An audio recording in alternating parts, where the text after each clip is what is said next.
Good evening, wonderful people, great Biafrans, wherever you are on the face of this very planet.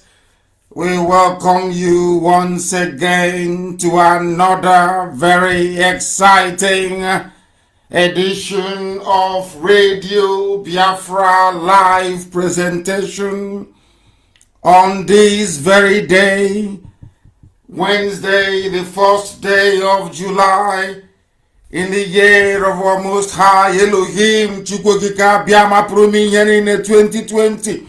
The time now is precisely 7 minutes past 7 p.m. in the blessed land of Biafra, and by the same number of minutes past the top of the hour, regardless of where you are domiciled, irrespective of where you are living, across the entire 24 time zones of this very world, people are tuned in, they are listening to this very presentation this evening, this very gospel of hope, a gospel of truth, a gospel of restoration, a gospel of freedom, a gospel of emancipation, not just for Biafrans, not just for every ethnic nationality trapped in the damnable zoological republic. It is for the entirety of Africa and also black people wherever they are. If you wish to be free, you must be able to discern, you must be able to reason, you must be able to possess a little bit of common sense. If you don't have any of those things, you're finished. And there is no way you can be free this evening.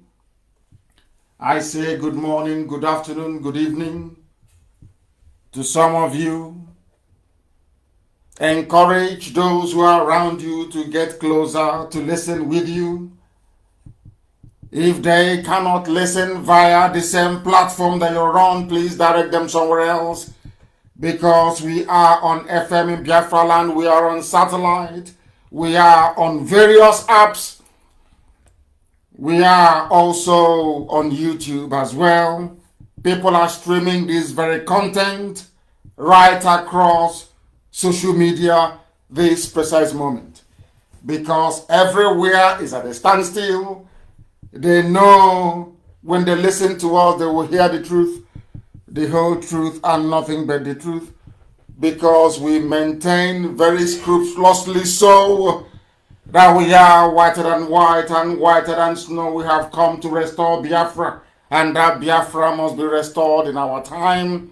We are going to do, we are doing, and will continue to do everything humanly possible to ensure that Biafra is restored. Our enemies are wasting their time. Our enemies know that they are bruised. We are fighting a multifaceted war on many fronts, and we are winning all of them. My name is Nnamdi Kanu. I am the leader of the indigenous people of Biafra. I am the director of Radio Biafra and the director of Biafra Television, and by the very special grace of the Most High God, Chukwokika Biama Pruminyan, a servant of the wonderful people of Biafra. I will not take your time any further. We shall proceed to pray, after which we shall delve into the substance of tonight's presentation. If you know you are of a weak constitution, this is not a program, this is not a broadcast for you to listen to. Because here we shall speak the truth.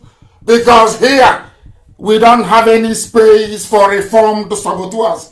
Because a sabo can never be reformed. It is in their bone marrow, it is in their blood. Once the time comes, they will begin to crawl out of the woodwork. That is why there is no pity for all the traitors. There won't be any. It doesn't matter how many they are, there will be no pity for them. If they like, they can go and align themselves, not just with the Sultan of Sokoto, not with Harewa, not with Miyeti Yala. If they like, they can go to Taliban and form alliance with them. If they prefer, they can go to Al Qaeda and form alliance with them. Insofar as this very march is concerned, insofar as we are marching into our God's own promised land, the land of Biafra, there is nothing the enemies can do. Absolutely nothing. And very soon we shall show them. Very, very soon and imminently, we are going to make them understand that the land belongs to us. If you're not afraid of the truth, then you listen to us. If you are afraid of the truth, then quite frankly, you have no business listening to us. Because here we preach the gospel truth. We don't give a damn who is concerned or who is adversely affected by it. As long as it is the truth, that is what we are here to preach. We must pray. And I will pray in the language of heaven, if you will permit me. Ezi onye nwanyị na Chineke na nke pụrụ m ihe niile. Onye mmụọ na mmadụ na-efe. Onye mbara igwe na-egosi ọlụ aka ya. Onye na-adịgide ma ruo mgbe ebighị ebi. Onye ọ bụ naanị ya na-achị. N'ihi na ndị Igbo si na chi bụ eze. Anyị were aha dị etu a wee na-abụ ụmụ anyị. N'ihi na onye ọbụla gị na-abụ eze ebube dị ngọzi, egwu adịghị atụ ndị dị etu a. Anyị were IPOB wee nyefee gị n'aka eze ebube dị ngọzi. Wee were ezinụlọ Biafra n'ụwa niile wee na-eche n'iru gị. Ka amara gị na ebere gị wee zuo oke n'ime ndụ anyị. Ka ị wee gosi anyị ụzọ nke eziokwu gị. Ka iru gị wee chaa n'ebe anyị nọ n'otu n'otu. N'ihi na onweghị onye ọbụla eji ama atụ si na ọ bụ ya yiri gị eze ebube dị ngọzi. Akwa ọbịa mere ụmụ gị bụ ụmụ Chineke anyị anaghị efe arụsị. Onye nwe mbi n'igwe biko anyị anaghị eme ihe ọbụla aka mere nna nke ebere dị ngọzi. N'ihi na ọ bụ naanị gị kote unu na nsọpụrụ niile ruru. Onye nwe anyị bi n'igwe eze ebube. Nna ndị ụmụ ogbenye. Onye ọ bụ naanị ya bụ onye kere ihe niile ekere eke mana omeghị onye kere ya. Lekwa ka ebube gị si wee sachi ihe niile nke ikere eke. Lekwa ka ịma mma gị si wee zuo oke n'ime ndụ ndị gị. O nweghị ihe ọbụla nke anyị ji. Anyị enweghị egbe, anyị enweghị ma anyị enweghị ụta, anyị enweghị ego.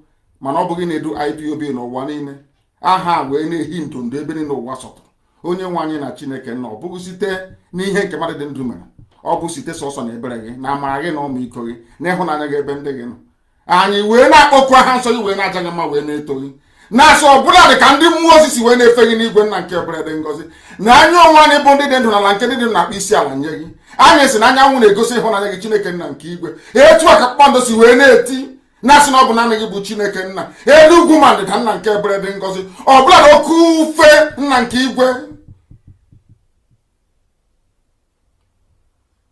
Anyị wee na-asị na ọ bụ naanị gị na Chineke niile na ọ badara aka gị. Lee ka isi wee na-eme ila ndị iro ndị Biafra niile ebe niile ha nọ n'ụwa. I wee na-emefọ ndị ọjọọ aka si ha wee na-aba ha ọnụ.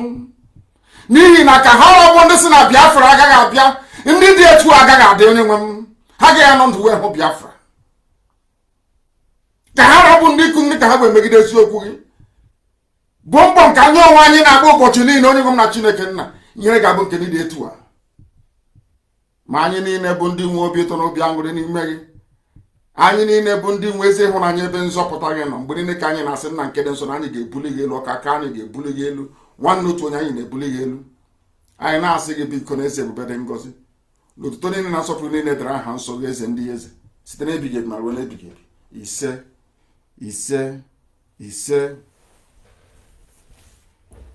We must proceed therefore unstoppably this very evening from this very location to preach this very gospel that we have been given to preach. I am sure that some of you brought your pen and your paper with you. And for the Janjaweed, those of you that have not moved on from their slate and their chalk, that you are trying as much as you can, at least, to graduate into the use of a pencil and a piece of paper. I welcome each and every one of you from the bottom of my heart. And I do like the debate that is raging everywhere. I love debate. I love it. And hopefully, one brave soul will abandon the habitation of gossip that is Facebook and meet me live on air on Friday, Chukwukika Biama willing. You will come on air and we will debate live. You will co-host the program with me. So it is not an issue of anybody being disconnected. because I know that the workers of iniquity and idol worshippers, we know that all the forces of darkness are gathering against this unstoppable march of light. But I want to prove it to the whole world, especially to those who are listening, that darkness can never defeat light. That is why I challenge anybody, if you claim you are intelligent, Friday morning, 7 a.m. in the morning on Friday, I will add you on Skype and you will co-host the program with me. If after that very program you still regard yourself as a human being, then I will know you are intelligent indeed. But I can assure you categorically and without any hesitation nor prevarication that you will not survive it. You can. Nobody can. If you claim you are learned, you come forward. If you claim you are learned, abandon the realm of gossip that is Facebook. I challenge that very individual. So, from then on in, you will not be able to show your moronic face in public anymore. That is who we are. Some of them say we are arrogant. That is your prerogative. We are the way we are because we are blessed. We are the way we are because we do things that other black people can never ever do. Not now, not tomorrow, not ever. We are the way we are because we are IPOB. We are the way we are because we are unstoppable. We are the way we are because Biafra must be restored. It doesn't matter what you do, how you grumble, how you complain, it is inconsequential. The only thing that matters is freedom. And that's what we are pursuing. We have not come here to embellish or to decorate words. Never. If you want that, you go to the British of 1887 to 1960. Or should I say to the British that is remote controlling your useless, hopeless lives till this very day. Some are upset that we insult them, the type of language we use. The type of language we use so that you may be able to reason. Are you not reasoning now? Are most of you not now reasoning anymore? But before we go any further, there is a clip that has been played everywhere. It's gone viral. It's been analyzed and interpreted from every dimension. But in keeping with our tradition here, on this hallowed platform, we shall dissect that very video this evening. For the world to know where your problem is coming from, those you should be upset with. Don't be upset with IPOB. You should be upset with your inability. You should be upset with your idiocy not to recognize the dangers in front of you. People are getting upset because of how they are spoken to, not because their mothers are being raped and their daughters abducted. That is what I say about the brain of a black man. It is warped. Everything is always upside down. You are not concerned about people who are being slaughtered. You are concerned about the message, or should I say this, the way the message was delivered to you. That is how foolish some of you are. You are irredeemable anyway. You have been tutored and schooled under a system presided over by Janjaweed Alamajiri. I don't expect most of you to be discerning and to be intelligent enough to take the message and not the way the messenger is dressed. We must proceed. I will play this same video again, please, and I want it to be posted. This same video about what Britain did to most of you, if not all of you. If not all of you. Listen to it very carefully, and then we will be able to analyze it. Because this is where every problem that I have with the brain of a black man is encapsulated in this very video. Everything, every problem that I have with our inability to reason, I keep harping on it all the time. Forget about the semantics, forget about the romancing of the words. We are not here to romance words for you. We are here to let you understand the stupidity you're in and to get yourself out of it. Listen to this. Maybe then some of you will appreciate the degree of the mess you're in.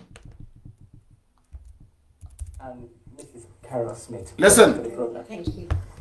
May I say how delighted we are to be on Passion. The British man with a wife. To an African television station for yes. decades. This is something we have looked forward to for such a long time, and we are so happy to be here. Thank yes. you. Mr. Aaron Smith was a young, bright, and principled Oxford University graduate. Oxford. He was recruited by the colonial of the same Oxford that most of them went to. I went to Oxford, I went to Cambridge, I went to Princeton, I went to Harvard. I want you to see, to understand, to appreciate how somebody who is properly educated, I want you to understand their level of consciousness. I want you to understand how people who are genuinely educated, how they speak, how they behave, and the type of conscience that they possess.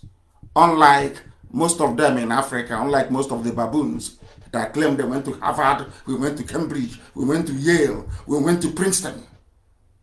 Garbage. All rubbish. This is a white man with a wife. I want you to listen to what this man has to say. Compare it with the level of cowardice and iniquitousness that you have in the zoo from those that went to the same school that this white man went to.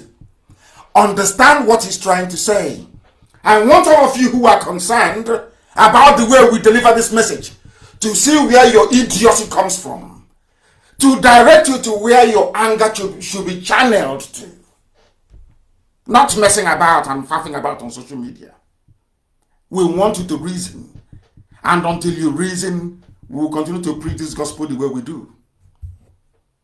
Any day you rise up in the morning and you're concerned about the death of your people in Enugu, then I will respect you.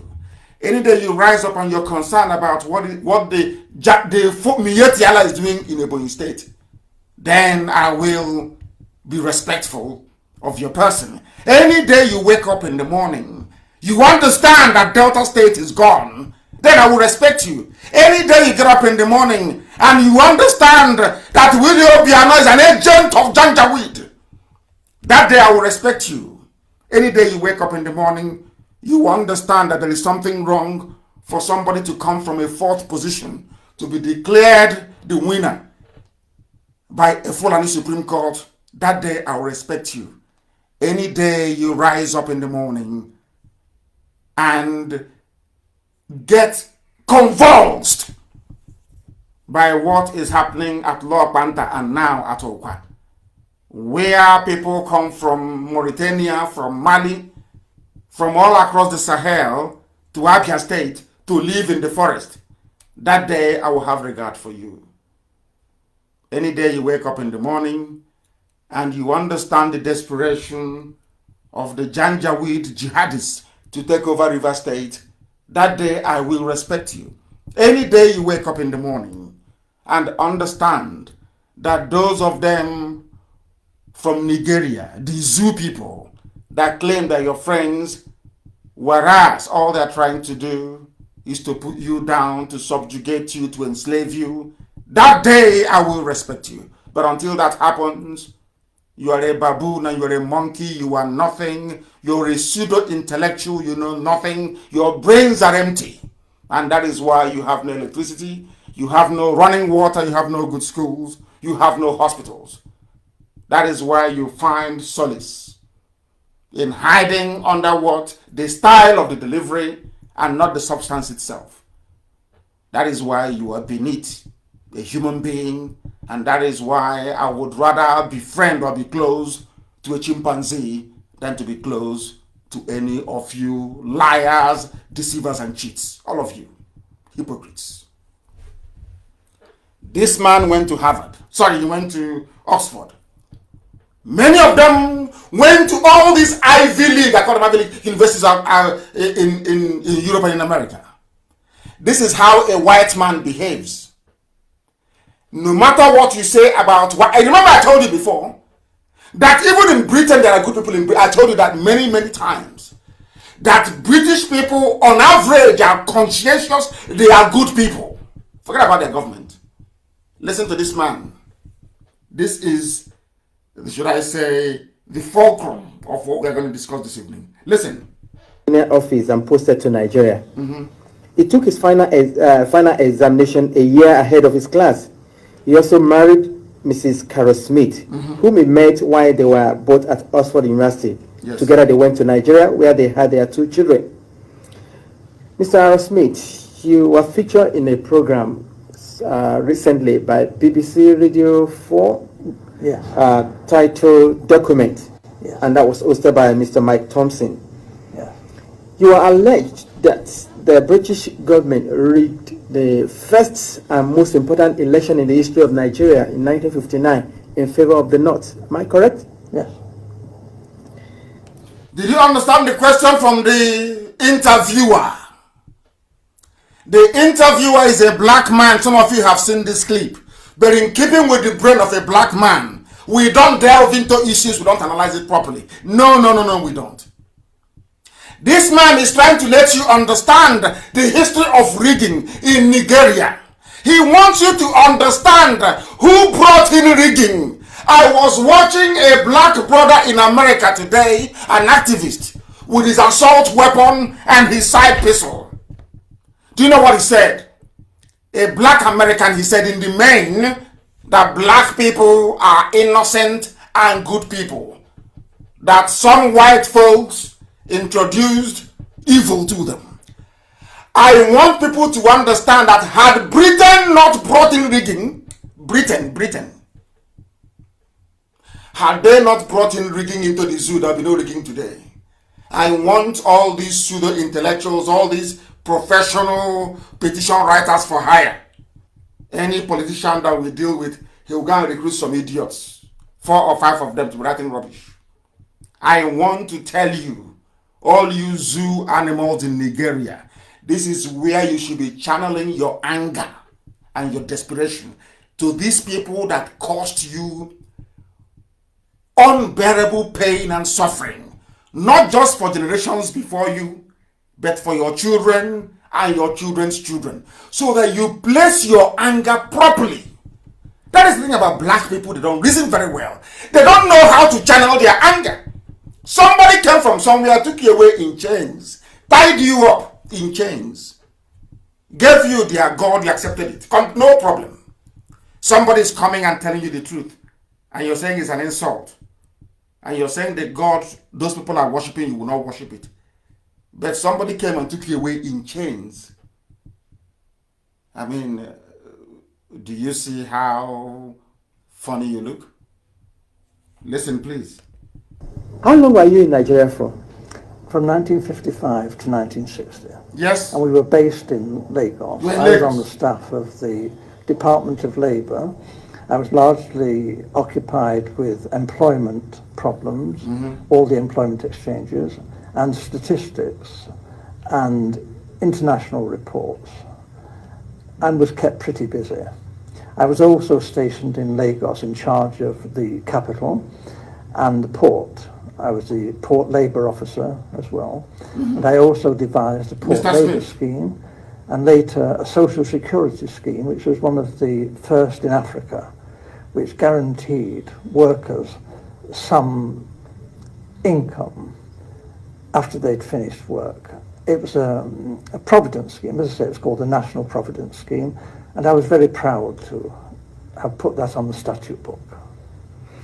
This was the man who brought in pension into the zoo, the way you know pension. If you're a pensioner, if your dad or your mom works for the government and benefited from the pension scheme, this is the man responsible for introducing pension into Nigeria. So you must take what he's saying very seriously. That is why I said that the build up to it, I have seen people analyze this.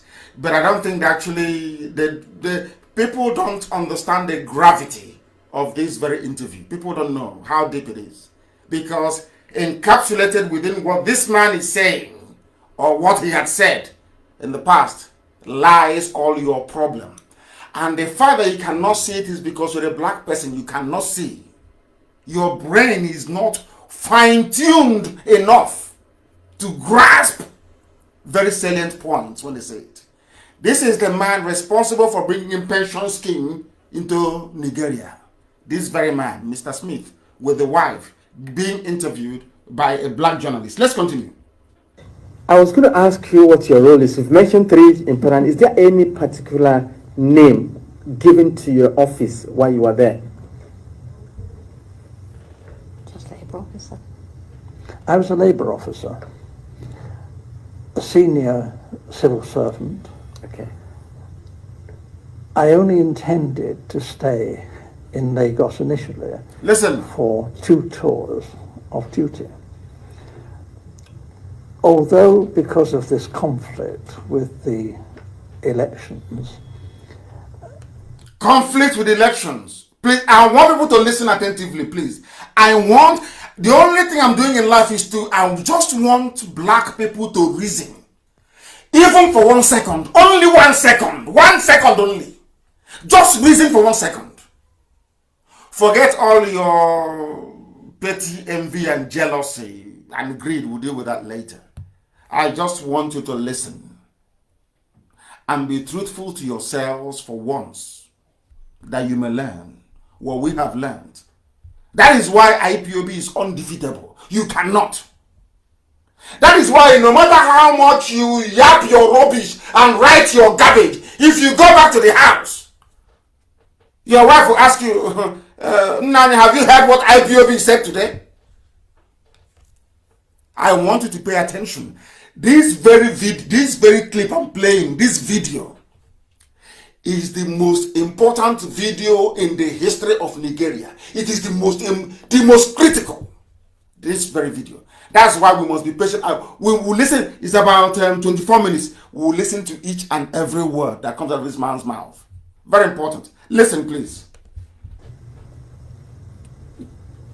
There were difficulties. Actually, government wouldn't let me leave the civil service. They didn't want him to leave. They were determined that I should stay in the civil service. They wanted him to stay. After my 2 tours. And I was offered very considerable incentives. Like? Including a knighthood. Knighthood. To stay and work for government.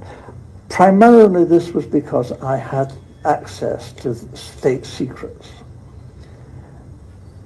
I learned, and the government... He had access to state secrets. So to keep him quiet, they offered him knighthood. Listen, please. What are those secrets that this white man, that is an Oxford-educated white man, a top civil servant in Lagos during colonial days, the man who started the pension scheme in the zoo, why did they offer him bribe of knighthood? Why? What is that thing he knows? Listen. Governor General himself confirmed this to me, that the elections were rigged. Elections were rigged? The intention was that the North should rule Nigeria. Are you listening? When Tony Blair came, where did he go to the North? Why is it, have you ever asked yourself this question? Why is it anytime there is money for anything, he always goes to the North? World Bank, North. Gas pipeline, go to the North. Refinery, Kaduna to the North. Everything to the North. Why? Because Britain wanted the North to rule. Britain wanted the North to rule. By North, I mean Janjaweed, the Fulani. Because they are very stupid and useless and easy to control.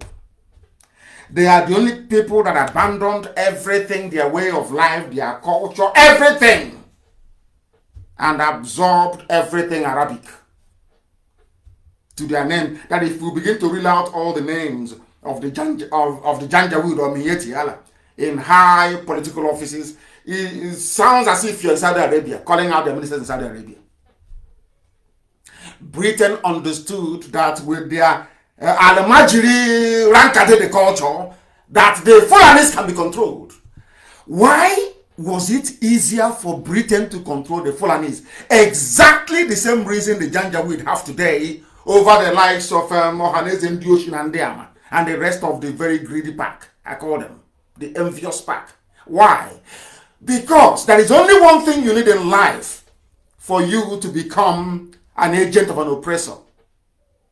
You must be an envious bastard. You must be an envious person. Do you know why Britain chose the Fulani? Because the Fulanis had a natural hatred for anybody who is educated from the south. For anybody who is a progressive. They didn't want it. There's something now, if you look at everybody that has fallen prey to the march of the Janjaweed to colonize and Islamize the south, all those with a chip on their shoulder, people who are very envious by nature, people who are driven by jealousy. I don't know if I'm making this point very clear. I don't know. Listen carefully, please. It is just like your body. The only way a virus can attack your body is if your body's immune system, your defense system is very weak, either through stress or illness or whatever it is. If your defense mechanism is strong, your antibodies, your white blood cells are very strong, it is bring it on. Any virus that comes will be attacked. The same thing happens in real life. A fertile ground for betrayal must be built on envy, greed, and jealousy. With those three things in place, you are now a prime candidate to be converted, to subvert the will of your people, to sabotage them, and to become a frontline traitor. What the Fulanis were doing was treachery. Treachery not just against themselves, but the whole of Africa as a whole. And Britain was using them to accomplish this. The idiots, because of their envious nature towards an Igbo man, towards the South, the entire South, they could not see that what they were doing was counterproductive. This is what I want black people to understand. Blacks don't understand this. They never reason this far. Because anytime you see a black person working against the interest of his people, forget about financial considerations. Of course, that plays a very big part if you're an Igbo man. Look at the underlying causes. It's always envy. I cannot be like them, so let me work against them. I cannot be like as consistent as IPOB. I cannot be as unbribable as IPOB. I cannot be as gifted as IPOB. So the next best thing for me is I will hate them. And in their state of hate, born out of envy, anytime the Janjaweed comes from the north or from Abuja, a politician comes to them to say, oh, this thing they're doing, why don't you fight against them? You see them, they rise up immediately. And they start writing rubbish. Exactly. Britain used it on, I told you before, they used it on the Fulanies and it worked perfectly well. Till today. I keep asking people, where is Aburi? I don't know what is so. We want to restructure. Obasanjo is saying we restructure. Tinubu will let us restructure. We must restructure to move forward. It was better. And I keep asking this question and nobody wants to answer. Where is the Aburi Accord? Where is it? One of the signatories is alive. You went to a conference, you agreed on something. Go on. Where is it? Where is that document? To save all this nonsensical garbage about restructuring, not restructuring. Where is Aburi? Being a typical slavish, moronic black man, of course, and the devil's incarnate that Gowon is. Gowon is busy. This is a typical black man, busy praying, saying he's praying to, of course, to Lucifer. He's busy praying. Whereas the document that could have solved all the problems is somewhere in his cabinet in his house. Why won't Gowon bring it out?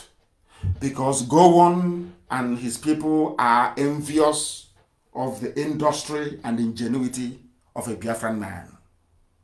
the reason why Aburi was not implemented. I want people all around the world listening to understand. I'm speaking very calmly today. To understand the genesis of our problem.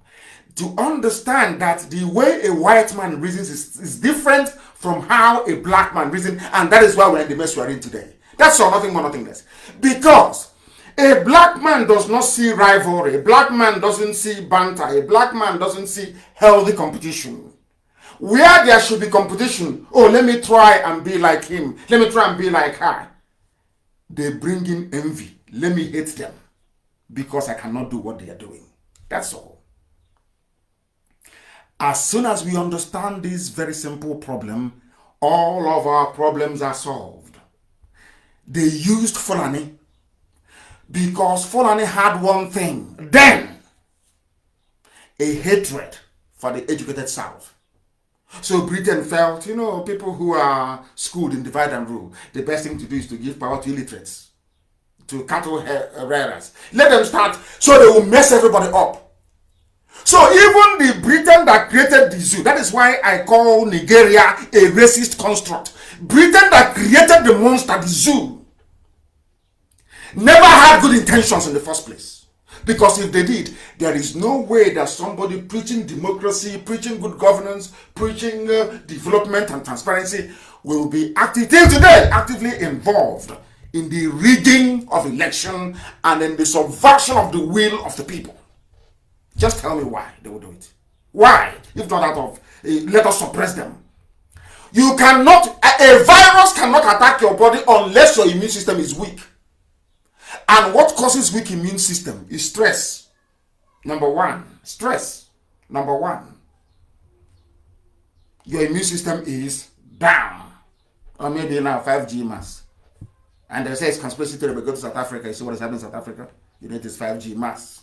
You will see it weakens your immune system so that when this deadly virus comes, you stand no chance. Go to South Africa. They're forced to launch 5G. Vodacom is on 5G, MTN is on 5G in South Africa, and they are falling like flies. We'll come to that later on. All I want is for black people to reason. If you don't get black people to reason or raise their level of consciousness to a particular level, you can never be free. We can never be free. No matter how hard we try, we can never be free. Because in the Western world, in Europe and in America, even in Japan, in all advanced economies, from kindergarten, from nursery school, they begin to teach them their rights. And after teaching them their rights, they'll tell them that don't allow anybody to trample on those rights. Even if it means defending it with your blood. Do they teach us that? Of course not. Let's continue. Listen. Even in 56, the northern leaders were very proud and were saying, if they couldn't run Nigeria, never mind elections, they might not join Nigeria. They might. Janjaweed, Ahmadu Bello, Tafawa Balewa, the northern leaders, those preaching to you want Nigeria today. That's why I look at people and I wonder, you know history. Some of you pseudo-intellectuals on Facebook, you claim you're learned, you claim you understand history, you claim you're well-read. Have you not come across where it was explicitly stated that the North will secede, they will leave? It's called Araba, they want to go. They don't want to be part of Nigeria. It was Nnamdi that begged them to be part of one Nigeria. Are you not aware of it? Who is now claiming they are not aware that it was Nnamdi Azikiwe that allowed them? Who is unaware? Nnamdi Azikiwe was pleading with them, saying, don't go, don't go. He wants, Britain built an empire called Nigeria. Azikiwe wanted to come and be the emperor. Azikiwe forgot that for an emperor to rule an empire, you must go to war and you must conquer all those places. Not for a foreigner to conquer it for you, a handover. It doesn't happen that way. Have you heard it now? When you hear we cannot allow anybody to secede, you cannot secede. But it was the Fulani, the first people to threaten secession. The Fulani people. That is why I said that this, our people, we don't, unless it is a scandal or gossip, people don't watch videos, they don't analyze it very well. Only gossip they are interested in, or comedy. Go back to every problem of the zoo is here. Let's continue. They might leave. And we all thought, well, how would they survive? How would it There not are no survive? industries. There's not a great deal of agriculture, some groundnuts in the north. This wasn't very practical at all. And They had nothing in the north. Some people have forgotten that the reason why people are about they are parasites, they are leeches, they are laying pipe, gas pipeline, crude oil pipeline, refined petrol pipeline to the north. It has been that way from the beginning. They asked the parliament in London asked Frederick Lugard, why are you amalgamating the south and the north? Forsyth said because the north is very poor. They have nothing. Till today, they still have nothing. Till now, they have nothing. There was agriculture from the north. Granite pyramid. We have seen how they build it. They build a scaffolding on that, and then they pile one bag of granite. This is a white man. He brought in pension into the zoo. He knows. He's telling you that the north had nothing. 1956, 57, 58, 59, 60, independence. The people with nothing are asking to be given all the political power. And they got it.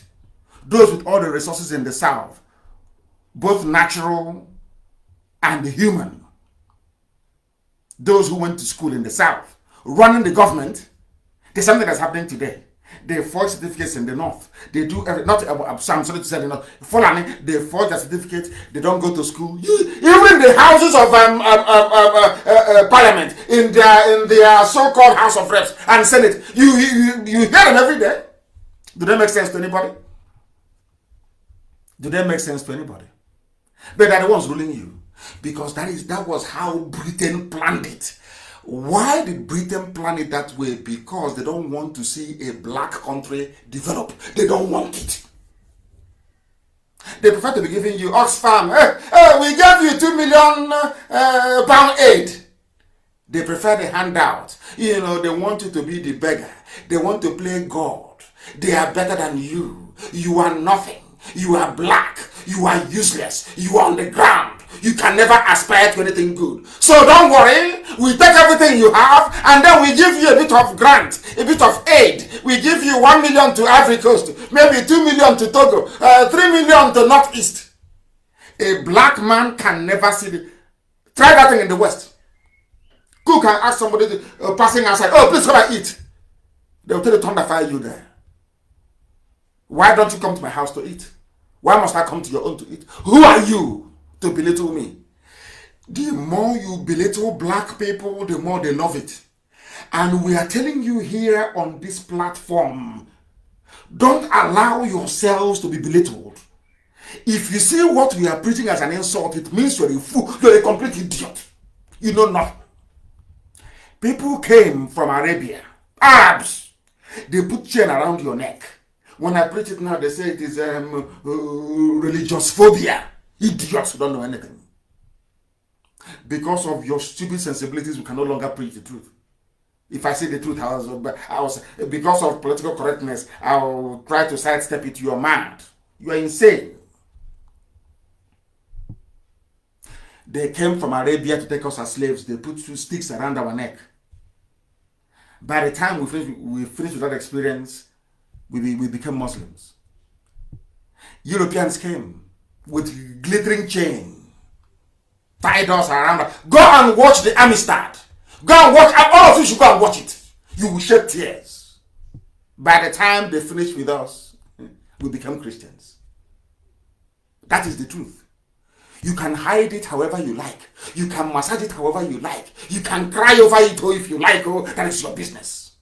But the truth of the matter is that typifies the brain of a black man.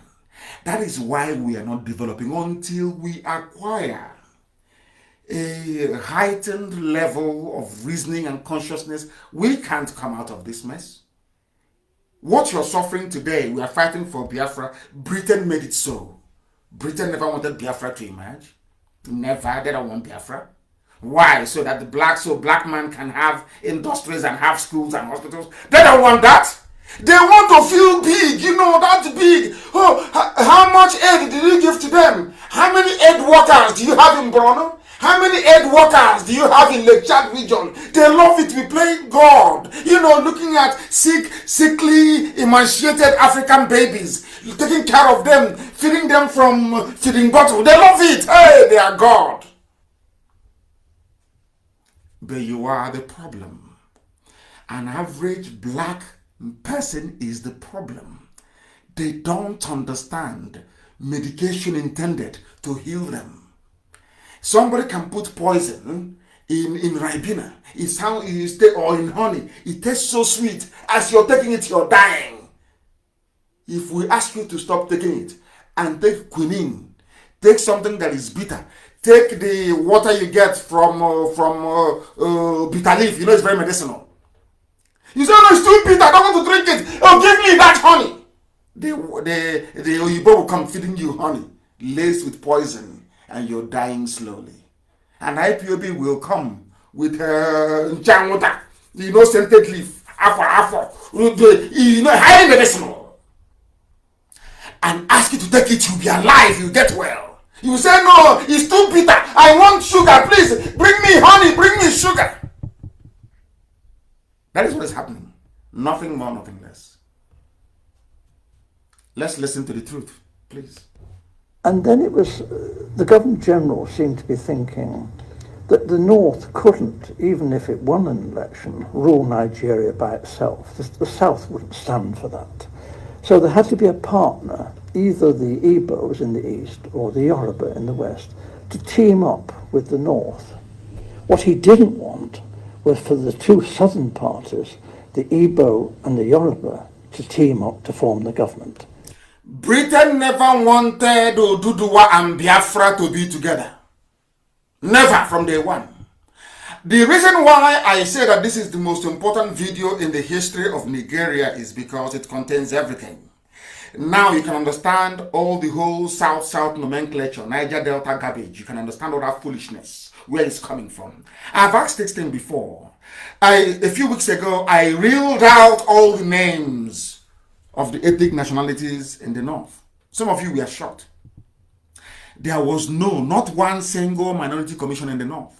The reason why Britain saw it, the reason why they advised go on, please create River State, create Cross River State, as they call them, was because they understood the essence of divide and rule.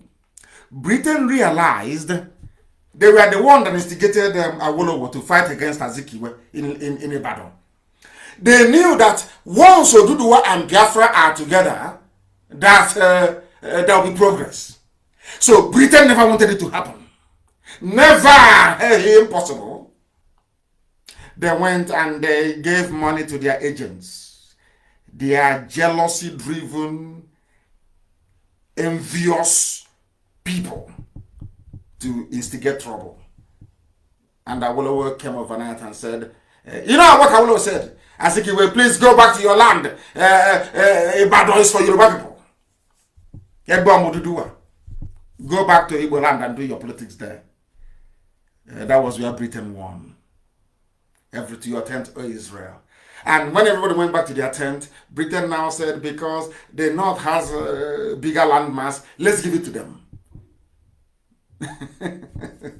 This is how they're playing ping pong with your brain. And what concerns you is IPOB. They're insultive, the way they insult us. IPOB wants you to reason properly, so you can be free. But you prefer the poisoned honey, isn't it? To the bitter quinine that will kill you. Typical black people. You see why you say we insult you? We don't insult you. We lay it out so you can see it. So your stupidity can be made very plain. We simplify your ignorance so you can see it. Let me say, it's like a kitchen. You know, stupidity comes in various shapes and sizes and colors. We lay it out for you on the table so you can pick the one that you like. You hide behind your petty envy and jealousy. He said, they insulted my village. They insulted my town. Come out and tell us that I'm envious of what people are doing because we cannot do it. So I'm envious. You're a black person, so envy is a part and parcel of your essence, of your being, of your soul. That is why you are poor. That is why some of you are listening tonight with a generator. But Elohim, he gave you sunlight wall to wall. You have sunlight. You have rivers that can be dammed to turn a turbine to generate electricity. Don't you? Have you asked yourself, how do submarines move in the sea?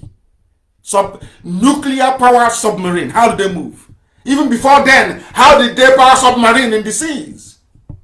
They used common battery. It's called deep cycle batteries. An ordinary battery can power an entire town. But yes, battery, ordinary battery. All this knowledge is available. It's even there on the internet. But to put it together to create something, you cannot. Because you spend your time looking for who insulted you and who didn't insult you. The person that came with a chain, put it around your neck, tell you that Angoreka is not a good name. Ngozi Chukwu is not a good name. But Benita is a good name, you accepted. They enslaved you in such a way that you became a nuisance to your own self.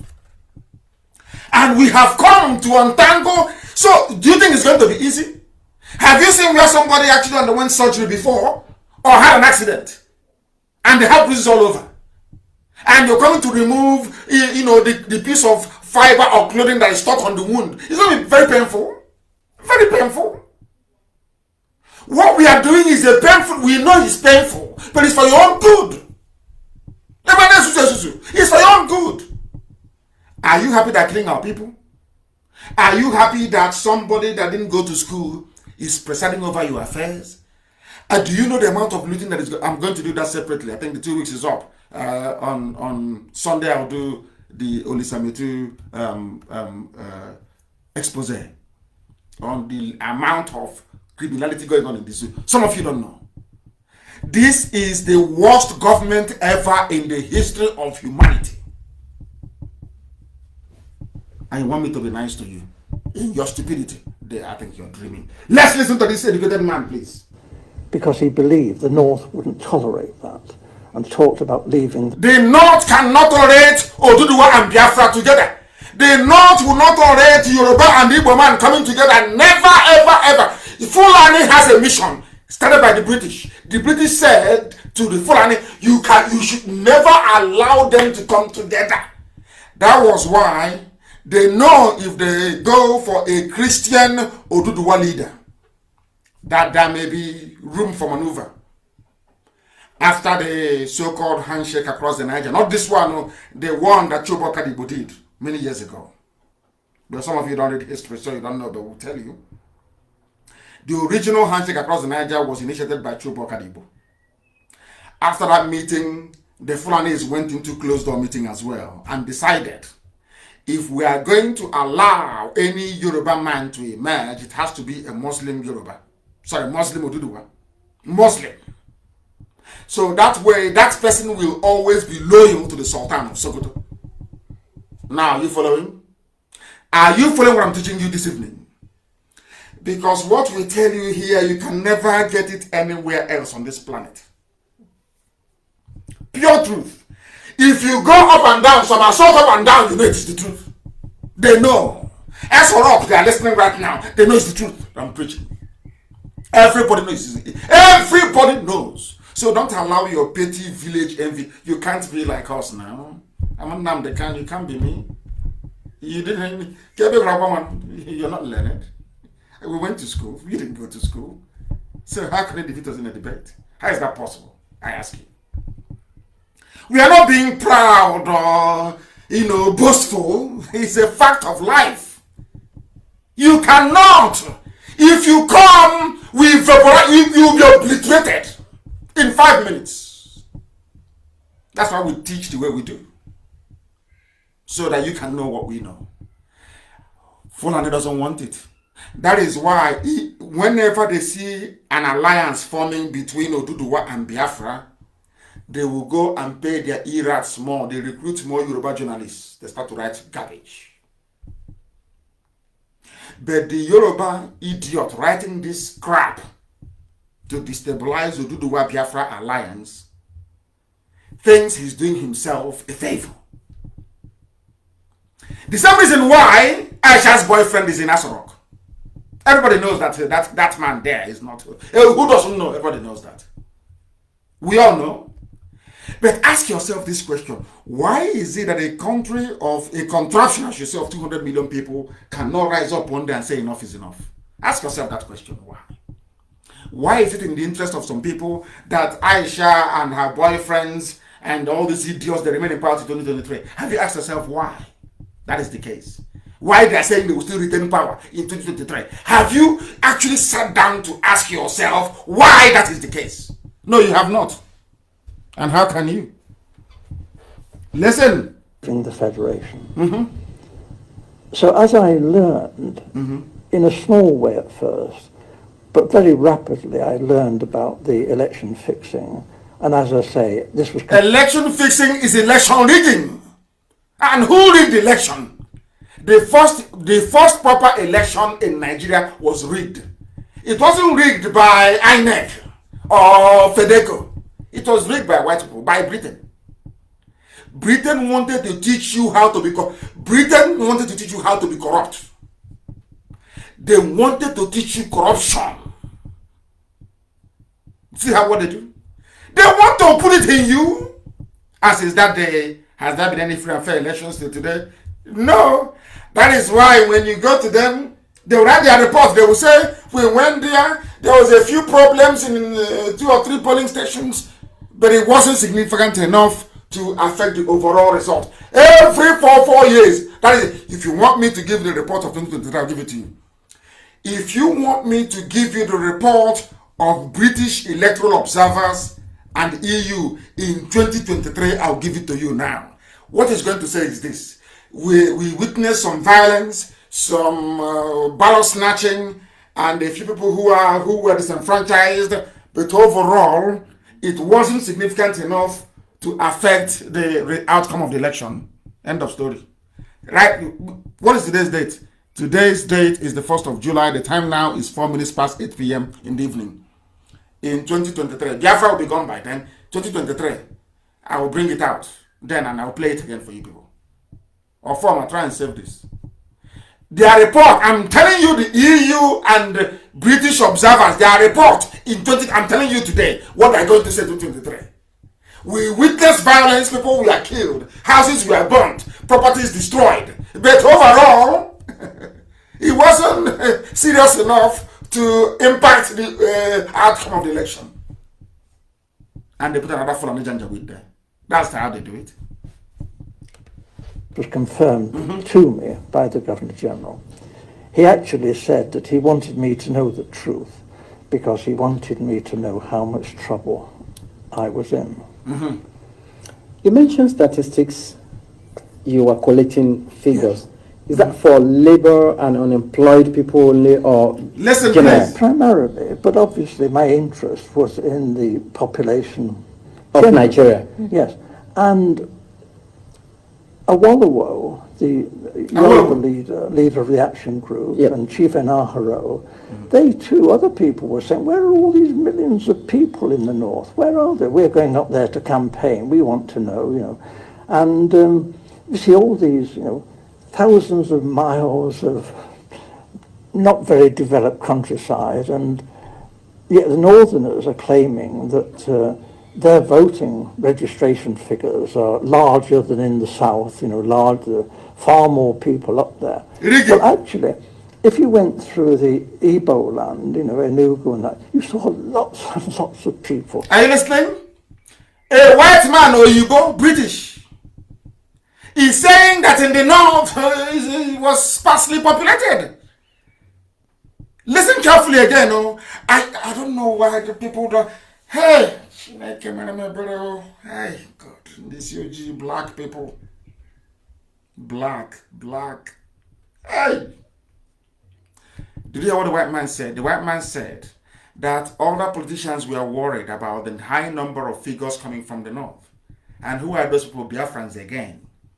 Because we see things before it happens. The same way that people never voted for Buhari from day one, because we knew the man was bad news. But Oduduwa, out of spite, went behind our backs and voted for Buhari in 2015 to put us in this mess now. The same thing happened before. Instead of Awolowo and the Nahoro to say these figures, because the Biafra politicians then realized that eventually it will come down to numbers. They were campaigning. Look at the numbers from the north. Oh, Awolowo did not listen. This is not from Nnamdi Kanu, from a white man. Awolowo did not listen. Nahoro did not listen. And today, that anything you like, you can do. The north is more populated than the south. Anything you like. This man said, I came to Enugu. There were so many people in Enugu. It's untrue. Unlike the north. Let me tell you. How many are you in Enugu? In broad daylight. Go. All they know is to be yapping rubbish. Let's listen. If you went to Ibadan, Ibadan teeming, with millions of people in Ibadan. But we didn't actually see many northerners, and obviously not many northerners at that time came to Lagos. So this did arouse suspicion. Now, the Europeans, not stupid, we are watching what's going on in Nigeria, and we too are beginning to feel there's something not quite right here, that maybe the elections are not going to be as straightforward as they're meant to be. Nigeria was being described as the showcase of democracy, and it was expected that the nationalist leaders would win through. But actually, when the election results were announced by the Governor General, before the vote was even in, the British Governor General 1959 announced the result before the ballots were even counted. And I need people to understand that when people say that the devil is a black man, it's not that that Lucifer is black, or maybe, I don't know. It is that there is this propensity in a black man to always dig out evil where there is good. And something occurred to me this evening before I came on air. Do you know the reason why you have all these idiots from everywhere, even those have not taken a bath for the past 1 week? These fools everywhere. Do you know the reason why you see them all the time? They're yapping rubbish. IPOB, Biafra, everywhere. This and that nonsense. You're not religiously tolerant, all that garbage. Do you know they were sent? It was as soon as I announced that Biafra must come this year, as soon as I said Biafra is coming this year, you can see all of them came out. Because they don't know the plans we are using. All of them, they pushed all of them. All the Sabo, even closet Sabo. There are saboteurs hiding inside Biafra, claiming they are doing Biafra, but saboteurs inside them. They are now coming out slowly. Sabo, their job is to halt the coming of Biafra in 2020. To give Fulani time till 2023 to perfect everything they are doing, including Ruga. So you don't know. So do you think all this nonsense, they're rude, they're insultive? You think it just came out overnight? No. This avalanche of idiocy, I call it, carefully planned and executed by the Janjaweed. Careful planning. Then, because that day I said that Biafra must come this year, 2020. Hey, all hell broke loose. I want all of you to understand that. That is how they operate. That is the devilish part of a black person. Most of them are Igbo. Igbo. Some of them are telling us, we want Biafra, but not like that. We want it from another corner. We want it from another angle. Ask them how, they don't know. They have no idea. This is how satanic a black person is. Satanic. And the thing about it is that when they are doing all this, they are evil, they think they are right. As soon as I announced Biafra is coming in 2020, hey, they said, are you there? No, are you there? This is going to happen. Upon all the money we gave to you, we have not promised you to please the pipe low, something, we are planning something for you. All the idiots and the eras they came out. Every fool, every closet, I call them closets, but there are some people who are traitors. It doesn't matter how many times or how many years you shout Biafra, Biafra. If you're a natural born traitor, you're a traitor. In the end, you will betray. It doesn't matter how long it takes, you must betray. That's what makes them black. These UG black people. Let's listen. Didn't vote, didn't count for that. He didn't wait for that. I have to tell you, the British were counting the votes, and the British cannot be trusted. They look after their friends. The British look after their friends, and who are their friends? The Fulanies. Are you following? Fulani is the friend of the British. Don't you know that? Are you not aware of it? Are you not aware of it? I'm asking you. Now you know. And the mistake that some people actually made, the only time we got it right was when our eternal leader, Dim Odumegojuku, was alive.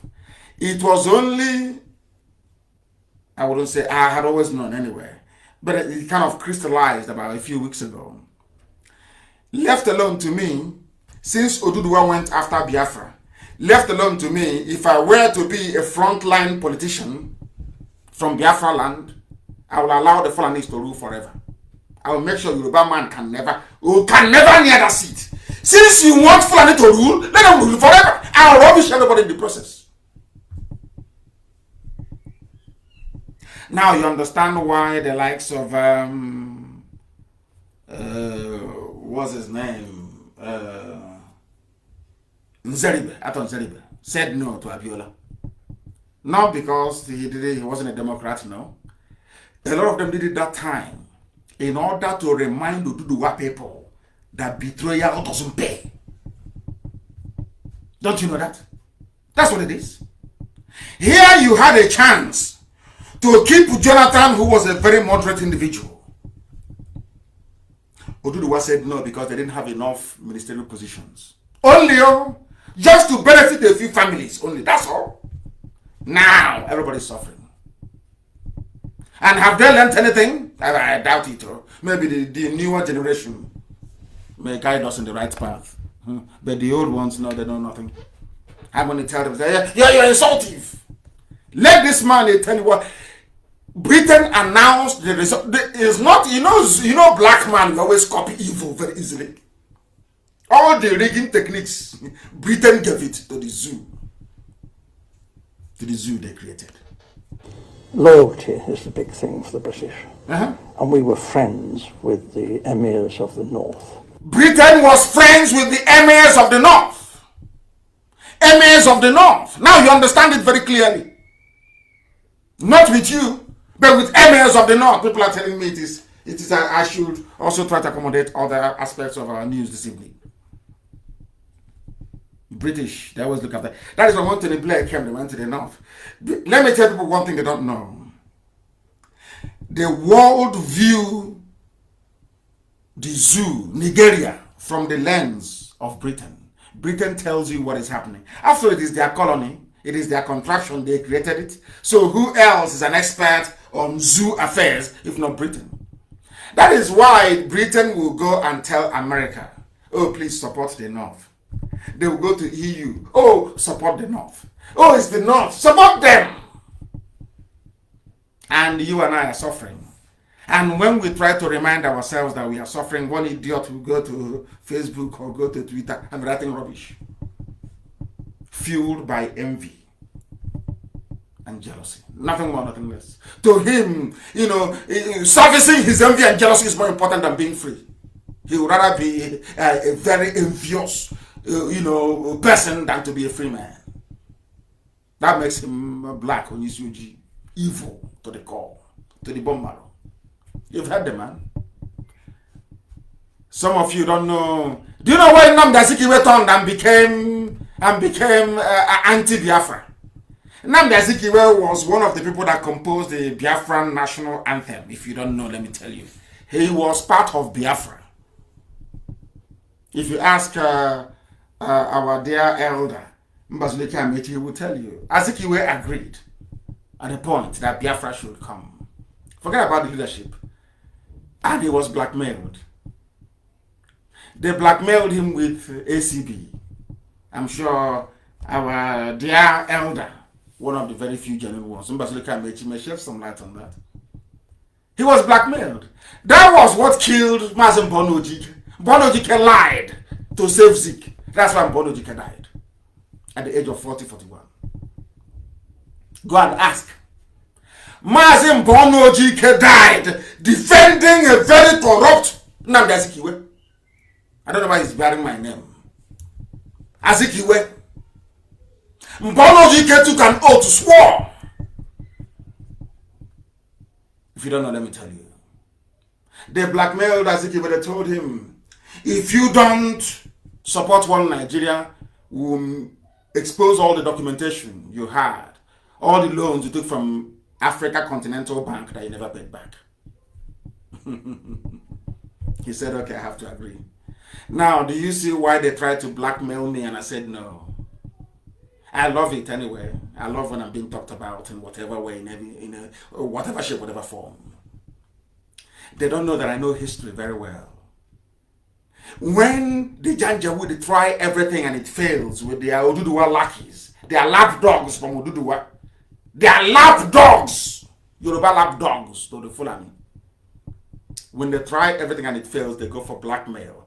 And I warned you people here on Radio Biafra. I warned you in 2014. I warned you in 2015. I said to you that we must train ourselves to be very, very strong. And some asked me why. I said because the heavyweights will join this very battle of blackmail. And BBC has joined the battle. They use BBC Igbo and BBC Pidgin to open up their phase of attack against me and IPOB. If you go and Google Nnamdi Kanu, you will see that same news. It's been there for nearly a month. BBC Pidgin. In that news, it says that Nnamdi Kanu collects $85,000 every month to rubbish Nigeria. Not that I pay, but I collect from people. BBC. And you know the funniest thing? That news has been there for over a month. It's not moved. It's been there. If you Google IPOB, you will see the same news. If you Google Nnamdi Kanu, it is there. If you go to Biafra, it is there. If you do it now, you will see it there. BBC Pidgin. Nnamdi Kanu, IPOB, Nnamdi Kanu, they collect 85,000 to rubbish Nigeria. It is the upside down news, upside down. That is what they do. Because they have looked everywhere. There is nothing in the closet, no heavy blackmail. They went for that one. An outright lie. But it doesn't matter from the BBC. He's there sitting there. And I warned you about this in 2014. A time will come, they will attack us with everything they've got. If we can stay strong, right now, if we can remain strong and resolute, and mount the way we attack in backs, mount counter-offensive immediately, we will defeat them. And we are defeating them. They did it to Azikiwe. Azikiwe ran away from Biafra. That's what they do. That is their specialty. That is what they specialize in. For you to be part of IPOB, leadership of IPOB, high-ranking officer, a coordinator all the way down, if you're not in the spirit, you can never understand what we are doing and why we do it. You can never understand it. Nnamdi Azikiwe was for Biafra. Blackmail, simple blackmail. The same way some idiots stole my phone in Enugu. One day we'll remember them. You will hear their story. One day, like that. Thinking that by releasing the picture, a video of me and my wife in my own bedroom, that somehow I will stop Biafra. You see how foolish they are. Owazurike kidnapped me. They stripped me naked and were videoing me. Women were urinating on me. Are you aware of that? Have I told you that before? Owazurike videoed it. I wanted to use it to blackmail me and I told him to go to hell to publish it. I dare him to do it. It didn't stop me from the... It was then I realized that Chukwu Kikabiyama said, I'm going to put you through all these things to see if you're ready for this very battle, because you are going to meet monsters ahead. It's only preparation. And that's where we are today. Some of you don't know this, do you? That is where blackmail to us is rubbish. It's never worked before. It can never work. It can never work, not to us. It worked on Azikiwe, and they got him. And he denounced Biafra. That is the same thing they're using on Nnamdi. They have video of Nnamdi kneeling down and begging to be made the vice president. They have video of him kneeling and begging Tinubu to make him the governor of Enugu State. He is useless. They have something on all of them. They told Okezi, as if you talk him, we'll probe you. All the money you have stolen. Do you know Emeka Ihedioha went to go and plead with Abakari in London to leave him a state for him? Are you aware of that? Are you aware? And by going to London to go and see Abakari, he showed he's a very weak man. That was the day they decided they would not give it to Hope Uzodinma, because he went to beg. You don't beg Janjaweed. You take what is yours by force. You know, they are not amenable to reason. I want you to understand that there is a method in our madness. We appear mad, yes. There is a method. If you calm down, if you calm down, you will understand that our method is delivering the result. Everywhere is IPOB and Biafra. Everywhere blanket. We know what we're doing. But if you're a fool, you cannot see it. Because you're not under oath, you're not in the spirit. Once the demon of Sabo goes inside you, you're finished. You're gone. Now you understand what we are doing. I said I was going to listen to the whole of this, but I think the time is going and we'll have to leave it for another day. But I need you to understand that now is the time for us to attack more. If they say we are being insulted, insult them 100 times more now. Because the devil has come out. Can we be easy? The serpent has reared its ugly head. We must decapitate it. We must cut off the head of the serpent. Now, not tomorrow. You don't know it's a coordinated attack against us to see if they can get our people to move. To say, oh, I don't want to, if it's the type of Biafra that is going to come. Me, I don't want it. Biafra is not religious freedom. Rob, when I say that you are free to worship a snake if you want, they don't want to hear that. No, they don't want. We need a Biafra of freedom, a Biafra of religious tolerance. But you heard me say on radio Biafra that you can worship a tortoise if you want to. You can worship a goat. That is your business. Onyenachia, they will never hear that one. Is that one that their treacherous, envious, Sabo nature is telling them that's what they want to write? That's what they write. That is what it doesn't matter how you explain. That thing they want to write is what they will write. Because they're foolish. Because they're not in the spirit. They don't understand what we are doing. They don't know what we're doing. When we started this movement, I made it very clear that I am the only person that knows everything. The rest, I tell what I want to tell them. Because as they say, where we come from, you can never tell what you wake up and find a black man doing the next morning. No. I am the only person that I can vouch for that tomorrow morning I'll be doing IPOB, I'll be doing Biafra. I'll be putting everything that I have into it. So go and search your conscience, all of you, and say and ask yourself, am I ready for this battle? We are in a very dangerous phase of the battle. Battle of hearts and minds. Oh, they're insultive. Is this how Biafra is going to be? It will be a dictatorship. It will be this. And I have told them I will not be the head of state. Oh, but they don't want to hear. That is how they behave. When an envious nature is bubbling away, they don't listen to reason. I said, Nnamdi Kanu will not be I will not contest. I will not put myself forward to contest any office. They still will not listen. Sabo. That's the way they are. We know their tricks.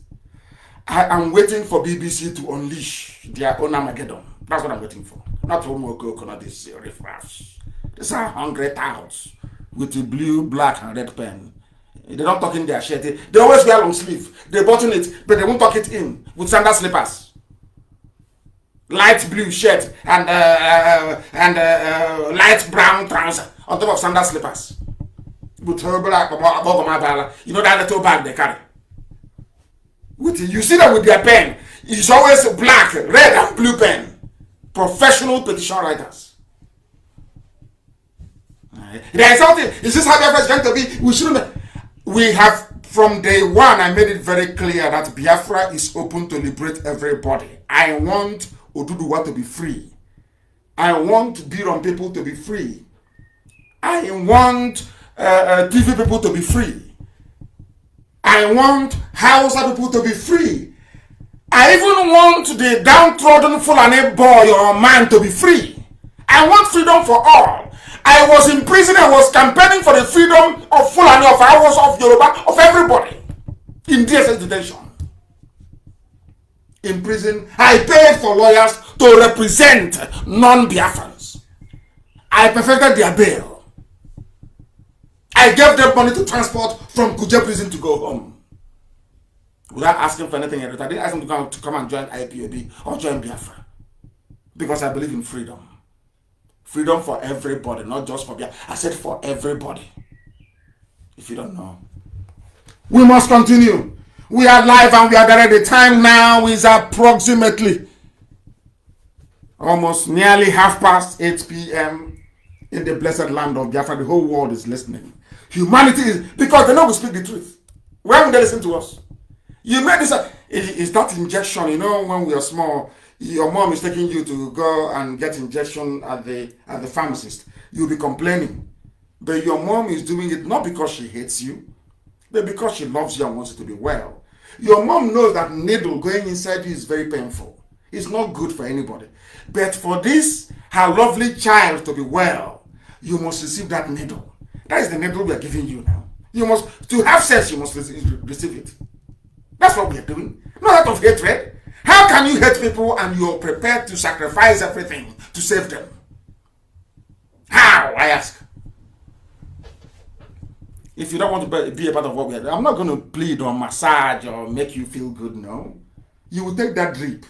You will take that injection. You will drink it. Bitter leaf, you know, bitter leaf. You know pump in those days. How many of you received pump from I want somebody to look for a picture of a pump and publish it. How many of you received pump? I'm not the pump in one bag. Are you given pump? The same bitter leaf. They squeeze it. Your grandmother and your mother will connive behind your father's back. They will pump you. Your stomach will be full. To cleanse, it's called detox. To cleanse you. So that you can be well. That's what we are doing. It's uncomfortable, but it's something you must go through. What IPOB is doing is detoxing your brain because your brains are full of toxicity. So we are trying to cleanse it so you can reason like a human being. If you don't know. That is the British. The damage they did to you. They showed you how to rig election, how to divide people, everything that is wrong with this is from the British. Look at where we are today. No electricity, no good roads, no light. No, to the point whereby people come to your village, they rape a woman, abduct the daughter. You come to social media the next day, the only concern you have is, he insulted us as he was saying it. And you want me to regard you like a human being with common sense. Oh, dear me.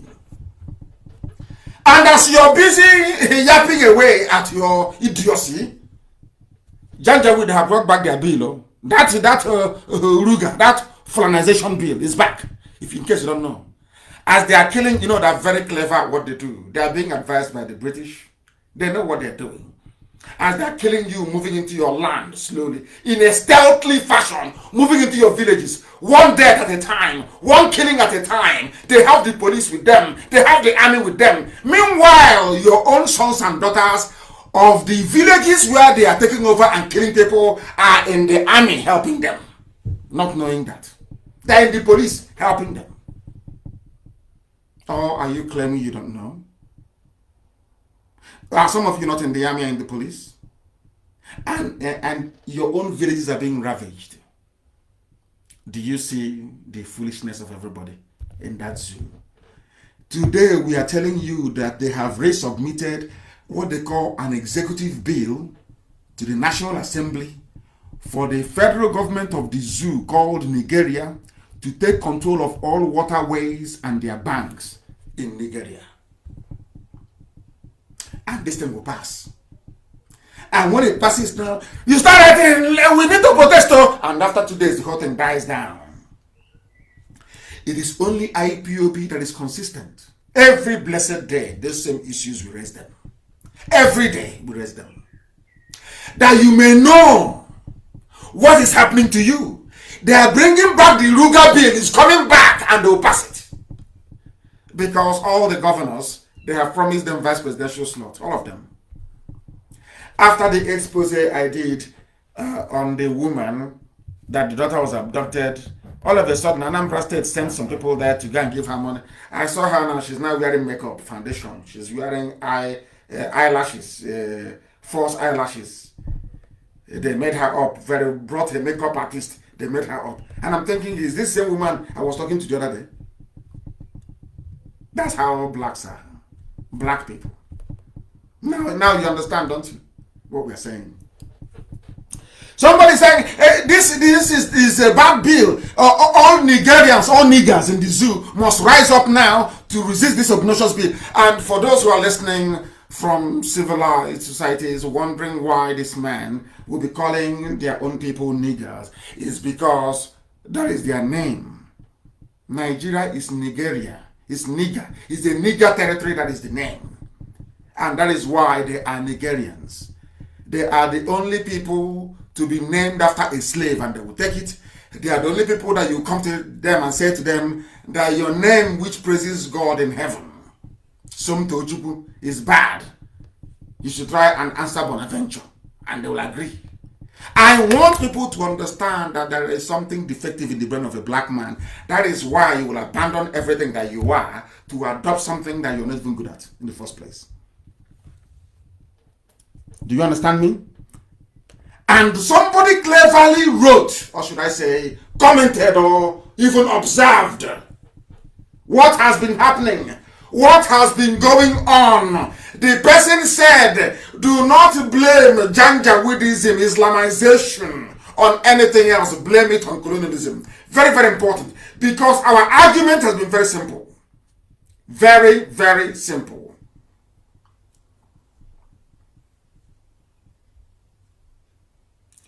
They are arresting, I'm sorry to stop here. There is ongoing arrest of IPOB family members in a place called Amangu, Ede, in Afibo, South local government area of Ebonyi State. They are not arresting Fulani headsmen that kill our people. They are not arresting Miyetti Allah terrorists who incidentally are serving in some of these governments. They are not doing anything of that sort, but they are arresting IPOB family members. So if you are a frontline IPOB family member in Amanguede, in Afibo South LGA in Ebonyi State, we are receiving information now that SARS are arresting our people in that very area. Very, very important. Because of the death of a Fulani person who died. And because nobody is able to account for why these Fulani terrorists died, they are now out to arrest everybody. That's what they're doing. That is the type of land that we are in. I do not know what is happening. We are trying to get to the Jihadi Watch site, and for some inexplicable reason, it is not opening. Because I want the whole world to understand what is happening. They have taken it off. Jihadi Watch. It's in Yahoo News, actually. Don't blame Sharia for Islamic extremism in the zoo called Nigeria. Blame it on colonialism. Some of you don't quite understand the extent of the damage that colonialism did to the brain and the psyche of people who call themselves Nigerians. You don't understand. Without the British giving power to the Fulanies, I don't think that today Imiyeti Allah will be, should I say, the second most deadly terror group in the whole world. These are the damaging effects of colonialism that some of you are blind to, some of you cannot see.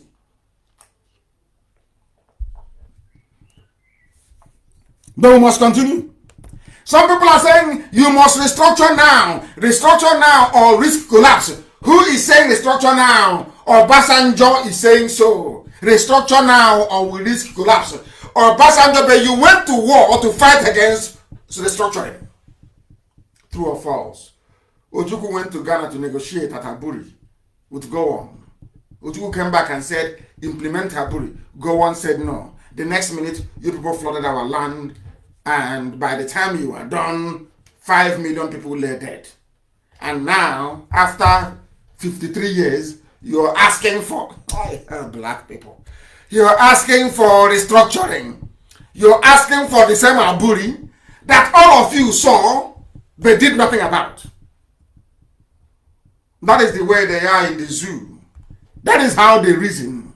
Or Basanjo is asking for warned again of a possible collapse of Nigeria if the Buhari administration, of course it's not Buhari's Aisha's boyfriend with the Buhari mask, looked on while the country lapses into various insurrections and criminality. Who are the criminals you have in Nigeria? Fulani headsmen.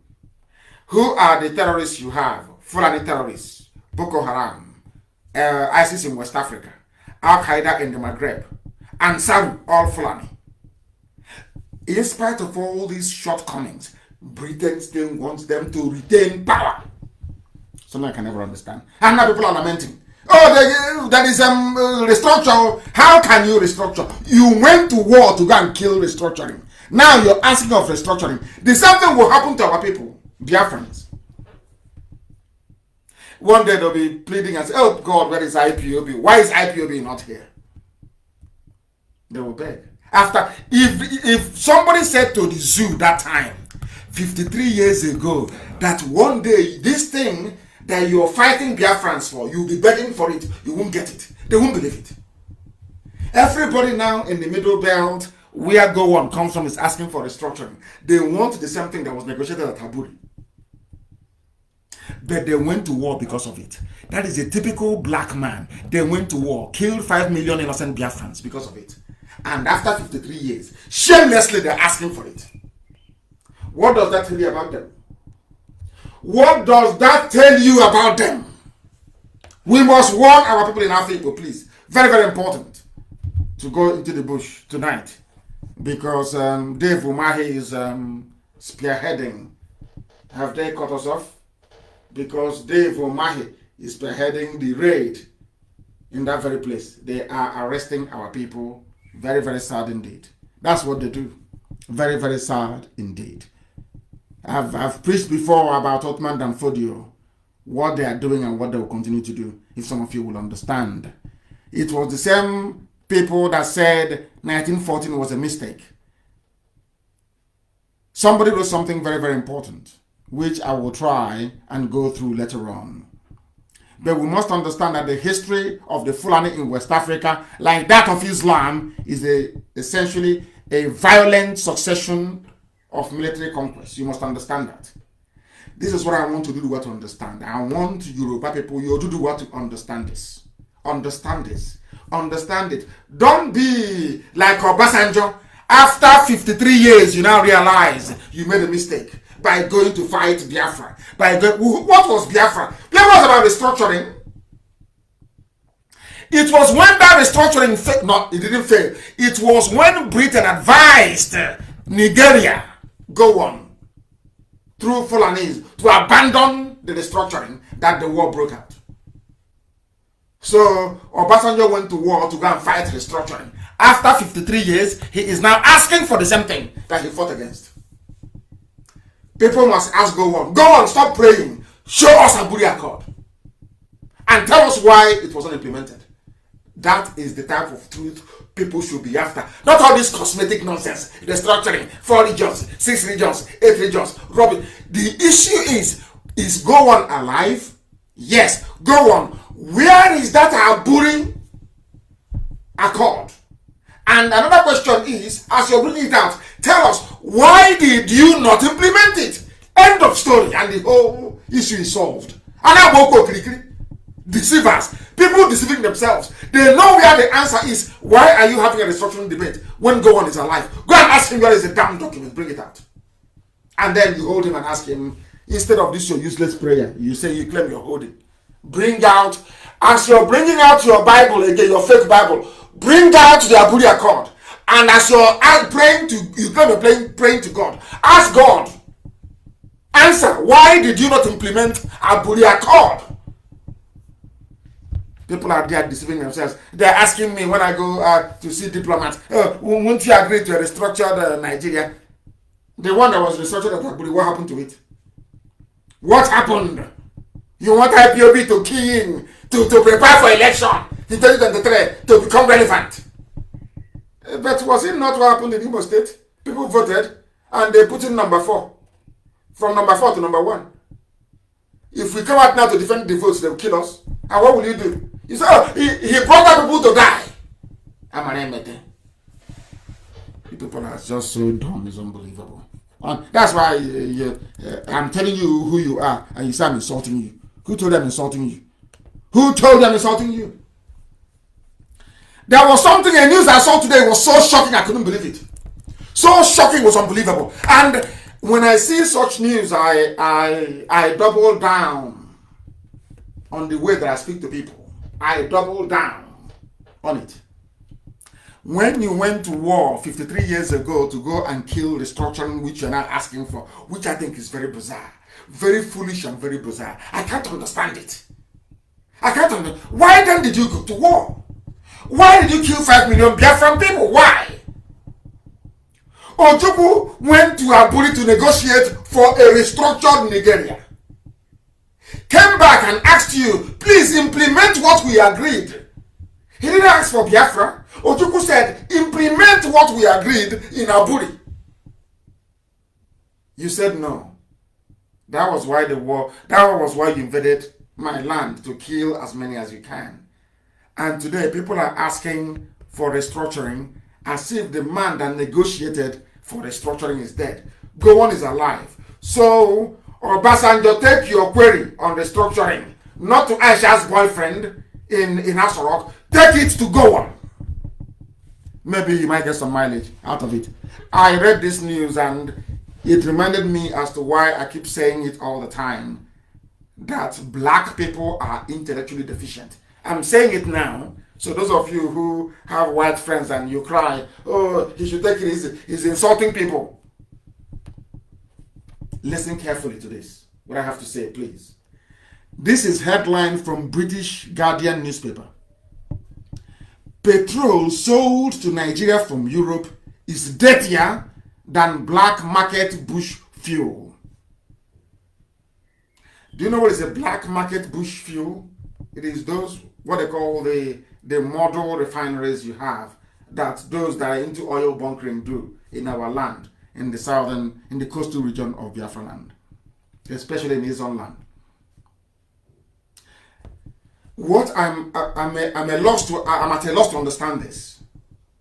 Guardian newspaper in the UK is trying to remind us that Nigeria, they import fuel from outside. And they have 4 refineries. In Iguacha, One, Warri, and Kaduna. 4 refineries that cost billions to build. Now, when I say something, they say you are insulting black people. You are so insultive. You are rude and you're arrogant. And I want somebody to tell me why a so-called country that oil comes out of the ground in Biafra land with 4 refineries, every year they graduate over 10,000 students or undergraduates of petroleum engineering, petrochemical engineering, and chemical engineering. These people that are graduating, they have no jobs. Now, just follow me, please. Be patient with me. The people graduating from these universities, they have no job. But meanwhile, there are four refineries that are moribund. And what you need to get these refineries to be working is simple crude oil. And that crude oil is coming out in abundance. In fact, it is exported to outsiders. Now, this is the funniest part of all this whole nonsense. They now export this fuel to Europe as crude oil that contains everything. It contains kerosene, it contains fuel for petrol for your car, it contains grease, it contains engine oil, it contains everything. You export this raw material as Britain intended, and then you import fuel, which is petrol. And that petrol you're importing from Europe is dirtier than the ones we are refining. And you always send the army headed by Fulani people to go into our creeks to destroy our refineries that is producing cleaner fuel than the one we're importing from Europe. I want the world to understand the level and the scale of foolishness of a black man, so that when we say what we say, they can now appreciate why we are upset, why we are very angry. We have oil coming from our land. We can refine that oil. But Fulani said no. We don't want any employment in Biafra land. We want you to suffer, to go to Kanu, to go to Abuja, to go to Lagos. We want you to travel. We want you to emigrate out of your land in search of greener pastures. Go to Europe, go to America, go to wherever. It doesn't matter to them. They take that our oil, rather refining it in Iguacha refinery, or in One refinery, or in Warri refinery, or even in Kaduna. They say no. They export it abroad. These are your leaders. These are your elite, your intellectuals, those you call your political leaders. They are doing this to you. Meanwhile, your own children are graduating from University of Port Harcourt, Iguacha, of course, and from UST as well, in Iguacha, and many other universities. They have studied petroleum engineering, which means they are now ready to work in the petroleum sector, which means in the refineries. Yet there are no jobs. Hey! Do you see why we want Biafra? Can people now begin to understand why we need Biafra? Can you now appreciate what we are talking about? Can you now see that the zoo called Nigeria shouldn't stand? Do you see the quality of politicians that you're producing? Do you see how sad and miserable existence is? And the fuel that you're bringing in from Europe is dirty. Much more dirtier than the ones we're actually refining. The ones that the Fulanies are destroying. The ones that are killing us over. Can't you see? Okay. Unbelievable. Unbelievable. Black market fuel made from stolen oil in rudimentary bush refineries, hidden deep in the creeks and swamps of Biafra land, is less polluting than the highly toxic diesel and petrol that Europe exports to Nigeria. They analyzed in the lab. They found out that what we are refining in the creeks is cleaner than the rubbish they are bringing from Europe. And when they see us refining, they kill us. And they bring in poison from Europe.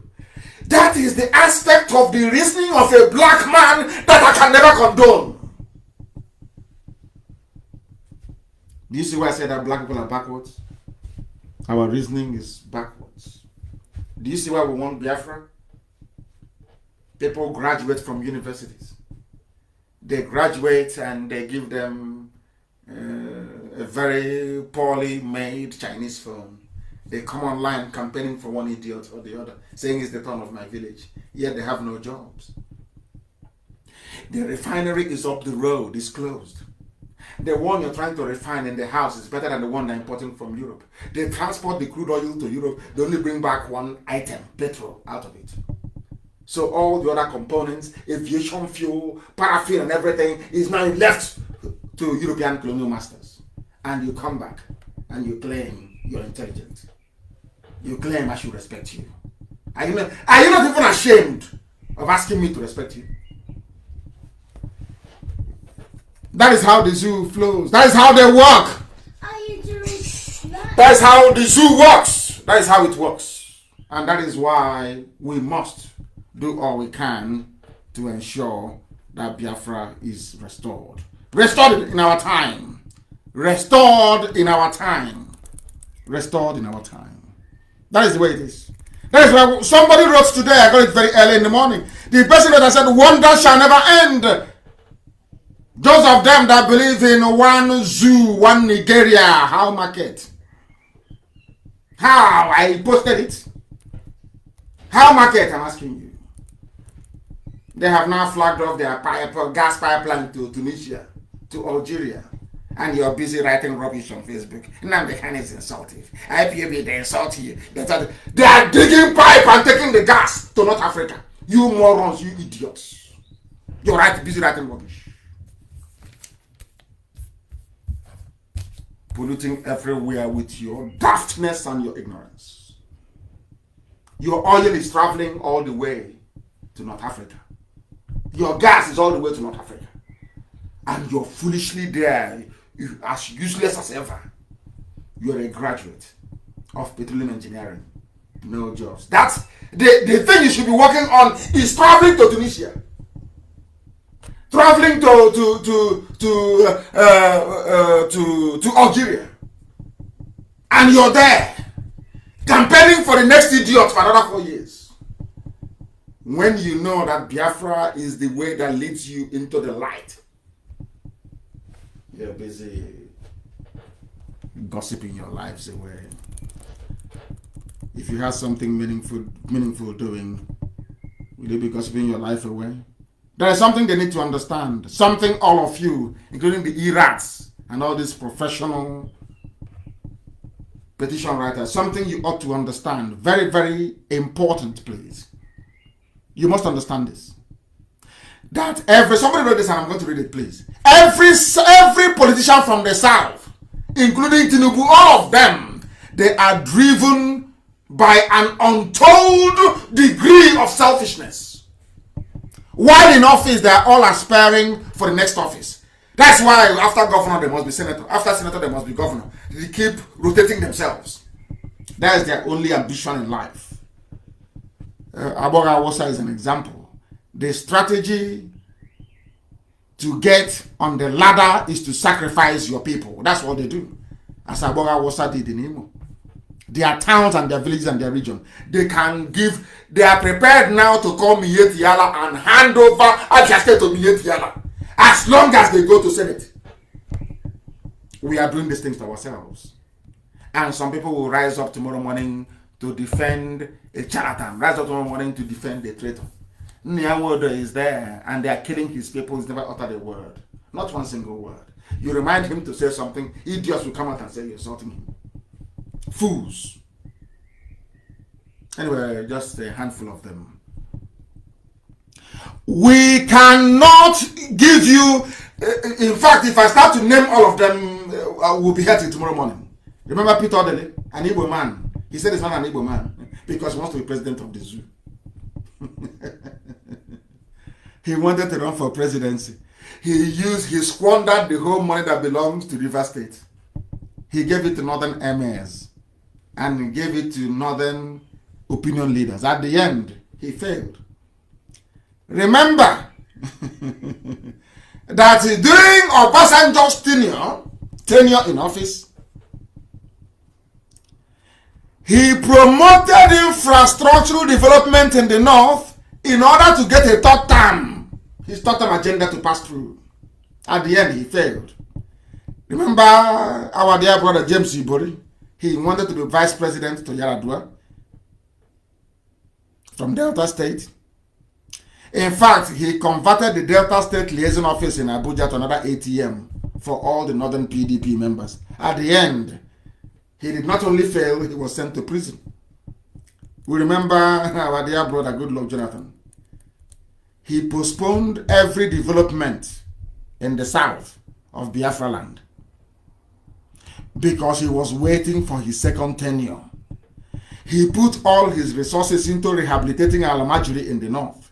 He built palaces for the emirs from Sokoto to Meduguri. He built Abuja Kaduna Railway. There's none in his village. None whatsoever. Oh my goodness. East-West Road was not even completed, but he built a railway in the north. He built and completed federal universities in Katsina, Jigawa, but only did foundational groundbreaking for the federal university in Bayelsa. At the end, he was kicked out of Asovina by the same INEC chairman that he appointed. That's how foolish they are. They say I insult them. You can see why I insult you. I am reading out your foolishness so you can hear. Remember somebody called Ibe Kakachuku? His name is Ibe Onyekachuku, but he doesn't want to sound Igbo. So he will say his name is Ibe Kachichuku. He is from Delta. He's not Igbo, he's from Delta. I don't know if he's from Nile Delta or from Mississippi Delta or from Thames Delta or from the Delta of the Danube or from Limpopo Delta. No, it's just Delta.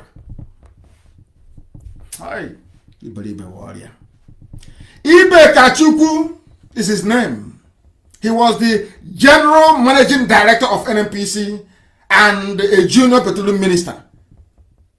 He promoted the Ajokuta Kaduna Kanu gas pipeline that was, started yesterday. They flagged off yesterday. But there is no gas pipeline in his own geopolitical zone. But as he was the one that started the Ajokuta Kaduna Kanu gas pipeline. He rehabilitated the Petroleum Institute in Kaduna. When the one in Warri, he's not even in the budget. It is from Delta. And Warri is in Delta. These are the elite. Why don't you have them in Biafra? They are the elite. You must get the elite to support what is happening. You get the elite to join. He's an elite. Elite for the Alamajiri, for Janjaweed. Janjaweed elitism you have. In fact, they kicked him out of office. He was humiliated out of office with his tail behind his two legs. Remember somebody called Obono Obla? He was appointed the chairman of Government Asset Recovery Committee. His target was only all the past office holders from his own region and the south. In fact, the Biafra land. At the end, he was framed and arrested. I want to read out their stupidity so the world can hear. These are the elite. The elite, they want us to join into one Nigeria. Do you remember the immediate past managing director of NDDC and Akwa Ibom State APC governorship candidate? Remember? Nsima Ekele gave out emergency jobs and contracts. NDDC became an ATM for the Villa Boys, where he is now. How about one they call, his name is Chibika Mechi. I won't call him Rotimi. His name is not Rotimi. His name is Chibika Mechi. He is lobbying to be the vice president in 2023. He sold the entire South and became a frontline saboteur. That was why, as a transport minister, he found it necessary to build Lagos Ibadan, Abuja, Kaduna, Kanu, Katsina rail line. The Great Eastern Railway from Iguacha via Aba, Onitsha to Enugu and Dokene in his books is not feasible. Second Niger Bridge, not even completed. There are many of them. The current petroleum minister is Timipre Silva. Do you know what he has done? He don't say, South, we from Niger Delta, we from South. We are not part of this Biafra thing. You would think they would do something for their laboriously named South or Niger Delta man. For where? Darkness Delta. No. His name is Timipre Silva. They will tell you he's the son of the soil. He's a South son. Whatever rubbish means, South. He, Timipre Silva, has initiated the construction of the Ajaokuta Abuja Kaduna Kanu gas pipeline to facilitate, listen, the building of a gas-powered station in Abuja and Kaduna, and to turn Kanu into an industrial hub. And he's from Bayelsa, where people drink the same water they defecate in. He's an elite, frontline elite politician, elite. They are the elites. As the person said, he said the story is too long, and I agree with him. That was why somebody came and was campaigning very vociferously. He said, this man is in Cameroon. He's cutting off the heads of every French colonial master, their statue they have in Cameroon. He said, if your statue is history, we, the indigenous people, we are saying your history is on top of our own history. It is overshadowing our own history. Your history is overshadowing the indigenous history. And I love this man so much, because this is what I want the idiots who don't understand what I'm saying about religion to be able to appreciate. To understand something. Your history, you that brought me all this, your history is overshadowing my own history. Why should I allow your history to overshadow my own? Will you allow me, my own history, to overshadow your own history? Simple question. They can't answer it. Useless, dumb set of people that cannot reason very well. That was why an Akwa Ibom born lady married to a man in Cross River State cannot be the Chief Justice of Cross River State. This is what the zoo has done to us. The people making all these policies, all these idiotic policies in Cross River, they forgot that Cross River and Akwa Ibom are the same people. They forgot that there's nothing called Efik. Efik is a derivative of Ibibio. How can you go? I don't. It's so painful. Honorable Justice Ibeme, appointed as the Chief Justice of Cross River State, could not be confirmed because she is from the neighboring Akwa Ibom. But her husband is from Cross River. If this thing were to happen now in America or in Europe, people will be shouting racism. Racism! Black lives matter! Black lives matter! You see all these stupid states they created for us, what it has done to us. The husband is from Cross River. She is entitled to be nominated or to be appointed or confirmed as the Chief Justice of the state. But alas, no. She's not from there. But before Akwa Ibom State was created, all of you were Cross River State. Do you see how daft the whole exercise is? Do you see how daft we are as a people? Do you see why I use the choice of words that I use when describing black people? Do you see how foolish we are as a race? Can you see our idiocy? They think everything is comedy. Everything is a joke. Nobody, no, I won't say nobody because in IPOB we reason. Nobody, these people, they don't go back to go and think.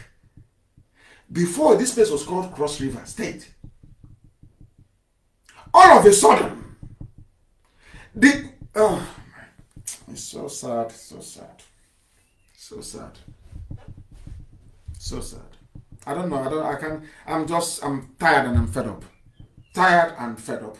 This level of idiocy, I don't know where, I have no idea where it came from. And as I'm on air right now, I have a news for those of you who are worried about insult. It is breaking from a Yoruba newspaper. This is from Nation newspaper saying, Fulani gangs have raped a woman to death in Ebonyi. Her name is Agnes Okekbe from a Abakaliki local government area. She was hired by a farmer in the community to harvest some crops. While working in the farm, two headsmen came with heads of cattle gangs They raped her until she lost consciousness. And you want me to be part of one Nigeria? God punish you and punish your family from now till the kingdom comes. Bastards everywhere, idiots everywhere. This is happening in our land. And you're more concerned about how you're spoken to. Are you not a fool? Are you not an idiot? Will there say anything about it? Of course, the answer is no. Raped to death in a back lake. The day I give the order now to march, you will see these idiots from everywhere, they will crawl out. Now they won't say anything. These are the things that I expect some of you idiots to be writing on your Facebook pages and on your walls. Our land is under siege. Our mothers are being raped and killed. I've given you her name. Raped, killed in a farm in our own land. An abomination before God and before man. And all you care about is how people talk to you. Idiot. Stupid set of people. In fact, show them the video of the man. Who hasn't seen the video of the man who was killed at Oji River? Have you not seen it? Has anyone complained? Apart from the fact that I kept saying, where's Odejim? Where is he? And he came out. And he lamented. There is a reason why I want to hear Odejim lament. That is something it does to the spirit. Those of you that survived the war as I did, after the war, there's a song. I don't know who played that song. Somebody will tell me tonight. Go and look for it and listen to it. Acquire it. Nobody can listen. Even as a child, I listened to it. My life changed till today. Go and listen to it. You will know what the zoo did to you.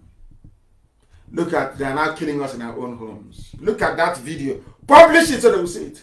Odejim come out today, and I thank the Most High that he's alive and well.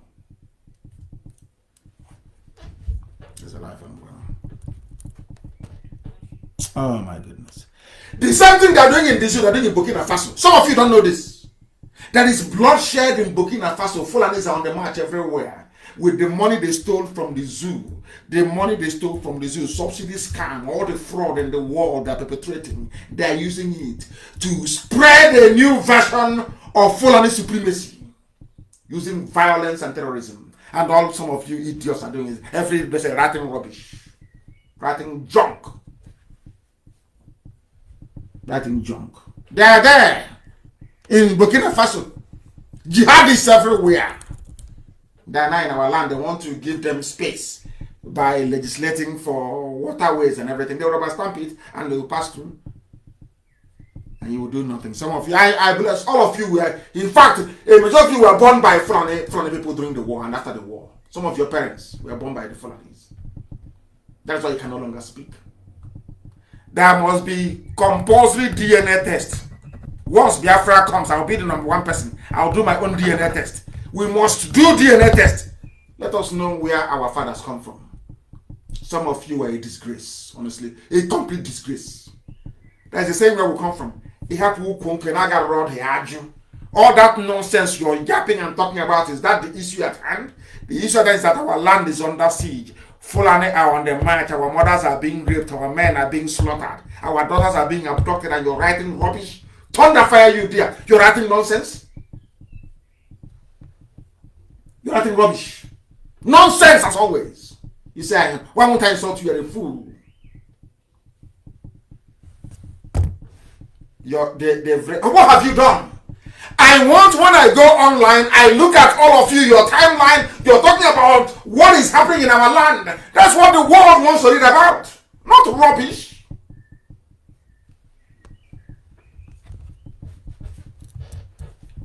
Little more than 5 years ago, Burkina Faso was on the up. It was going up, priding itself as a favored tourist attraction destination for Europeans.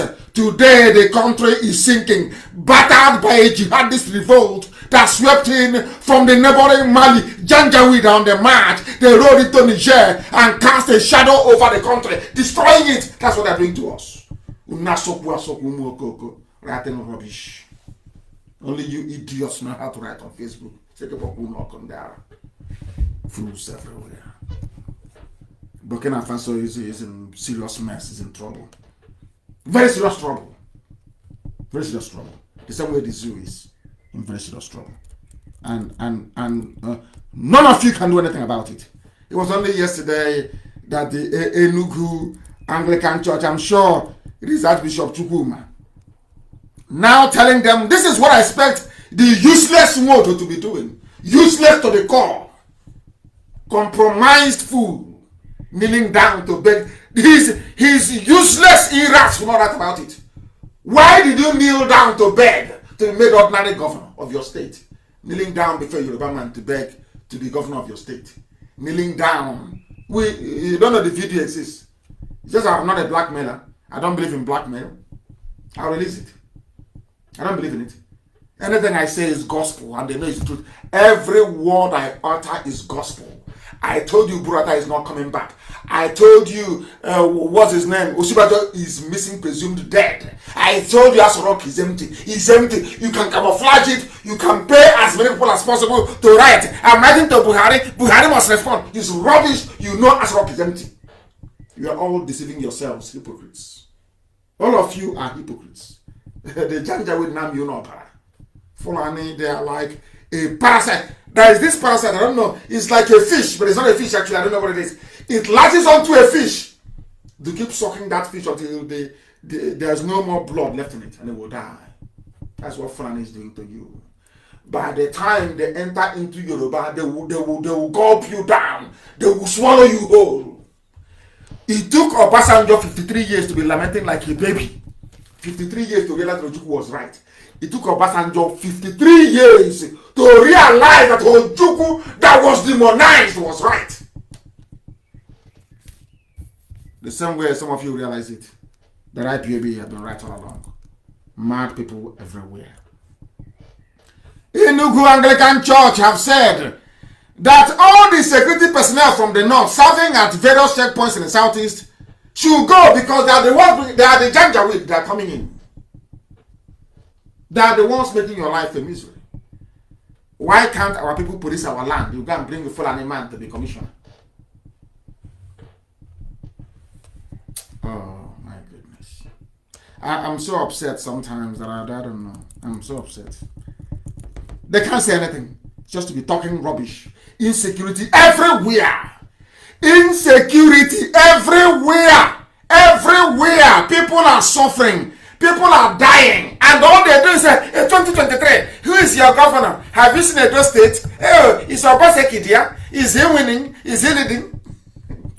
Blacks are useless.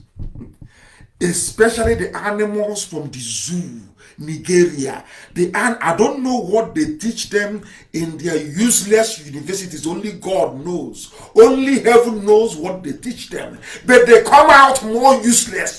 They come out more foolish. They come out more intellectually handicapped than they went in. This is a lawmaker. I want to play a lawmaker for you, telling you the level of insecurity in the zoo. The level of insecurity in the zoo. So you understand. A lawmaker. A lawmaker in Abuja telling you what is happening in the zoo. And some idiots only concerned about insult the way they talk there. Who knows? I don't know anyway. Listen, please. Listen. Mr. Speaker, where are we going? Listen. Mr. Speaker, I cannot go to my village and sleep. I cannot go to my village and spend a night. I'm speaking to you. Adamuchika speaking. For the last 1 year, wallahi, I can't go to an APC member of the House. And this is where I find He's crying in the House. Mr. Speaker, it is terrible. He's crying. It is terrible. Of course it is. We have to do something about it. Thank you, Mr. Speaker. Are you listening now? Did you hear that?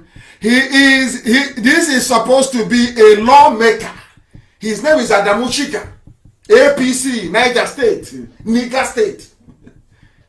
He is lamenting. He is crying. Begging for something to be done. He has not gone to his village. He is crying. Is he concerned about himself? I'm asking you, is he concerned about insults? Is that what are you going to stop Biafra? Once we commence our march, if Sunday you will fall, we'll kill you. We're going to where we're going to. Save all that nonsense you're writing, save it to do your proper sabotage work, to write to governments of the world, to report to Nnamdi, Kanu and IPOB. Because if you think I'm going to keep quiet as they continue to kill our people, then you're dreaming. Do you think I'm keeping quiet? I'm collecting all the evidence, that's all. So that any day I give the order to march, the world will see that they are the ones provoking us. You think I'm a fool? I know what I'm doing. We are keeping quiet, collecting all the evidence. So the day I give the order to march, the world will know that we are the aggrieved party. Not all the lies of 67 to 70. After 53 years now, can we restructure? The same restructuring why you went to war after 53 years. Because you have no vision, you have no foresight, out of envy towards Ojukwu, because he's well read and blessed. After 53 years, you're begging for something that Ojukwu gave to you on a platter of gold in 67. On a platter of gold. You said no. Out of your envy. That is the thing about the enviousness of a black man. It is blind, it doesn't see. When some of you now, 2 or 3 of you, are writing your usual rubbish in defense of Nnamdi, that was how Ojukwu was castigated. He's a rebel. He's a rabble-rouser. He's a young man. He was only 33. He doesn't listen to elders. He doesn't do this. Isn't it very funny that after 53 years, those that claim they know they are begging for what Ojukwu gave them on a platter of gold, and you're not ashamed of yourselves? Let us listen to Adamushika again. I love his lamentation. He was crying. That is the zoo for you. That is Nigeria for you. That is the colonial contraption that the British built for you. That is the human misery of a country for you. That is where you export oil, crude oil, and import only petrol that is dirtier than the ones that we are refining in our bushes. That is the place where a graduate can never find a job. But instead we'll be praising those who is making his life or her life a misery. Only in the zoo, only in Africa, only a black person can reason in such a very dreadful way. Sad indeed. Listen to the voice of Adamushika and weep for yourselves and your zoo, Nigeria. Mr. Speaker, where are we going? Mr. Speaker, I cannot go to my village and sleep. I cannot go to my village and spend a night as I'm speaking to you. For the last 1 year, wallahi, I can't go to my village and sleep. I feel very insecure. And this is where I find myself. Mr. Speaker, it is terrible. It is terrible. We have to do something about it. Thank you, Mr. Speaker. Did you hear that? That is the legendary zoological republic for you. That is the way the zoo runs. People don't reason. When you try to correct them, you're insulting us. So is it not better for you to be insulted and you reason properly and do something about the state of insecurity in the land so that you can go to your village? If you've learned nothing this evening, as an aspiring traitor, baby Sabo, if you've learned nothing today, because Nyangwodo comes from a lineage of saboteurs. If you've not learned anything today, I want you to learn this, or to take this away. Ojukwu was called every name under the sun. The British demonized him. Secessionist. All manner of names were leveled against him. Today he's in the grave of blessed memory. After 53 years, the same thing Ojukwu got and negotiated for everybody, those that fought Ojukwu are today asking for it. Now, who is the fool? Only you can answer that. And on that note, we have come to the end of today's proceedings. We are proud of what God in heaven is doing with us. Jealousy means nothing to us. Traitors will come, they will go. Our march is unstoppable. As I told you before, not everybody who started with us will end with us. Some will fall by the wayside, new people will come in, but the march is unstoppable. Look at the football team. I remember now that Liverpool is the champions once again of England. People have come, they've gone, but the name Liverpool remained. That's how it's going to be with IPOB. People will come, people will go, but IPOB shall remain. Those playing for Liverpool today, the director for Liverpool, the last 10 years, the answer is no. But that name, that club remains. That's how life is. So I want all of you, hardcore, to be resolute, determined more than ever. We will take the fight. You know, our enemies don't like the fact that we take the fight to them. We take the fight to you, and we demolish you. And it's not going to stop. We are even going to be more ferocious, because we know our enemies are coming. Because things will happen this year. We need to be prepared for the fights to come. Because it is that Biafra comes, or we all die getting Biafra. Simple as that. And that is why we proclaim with every certainty, without any hesitation, and with every pride, honor, and dignity in us, that Biafra is not just a country, it's not just a nation. That Biafra to us is a religion. Here on Radio Biafra is where we worship. Because Elohim Adonai El Shaddai, God Almighty in heaven, the Alpha and the Omega, is our God. From me, from here, it is good evening.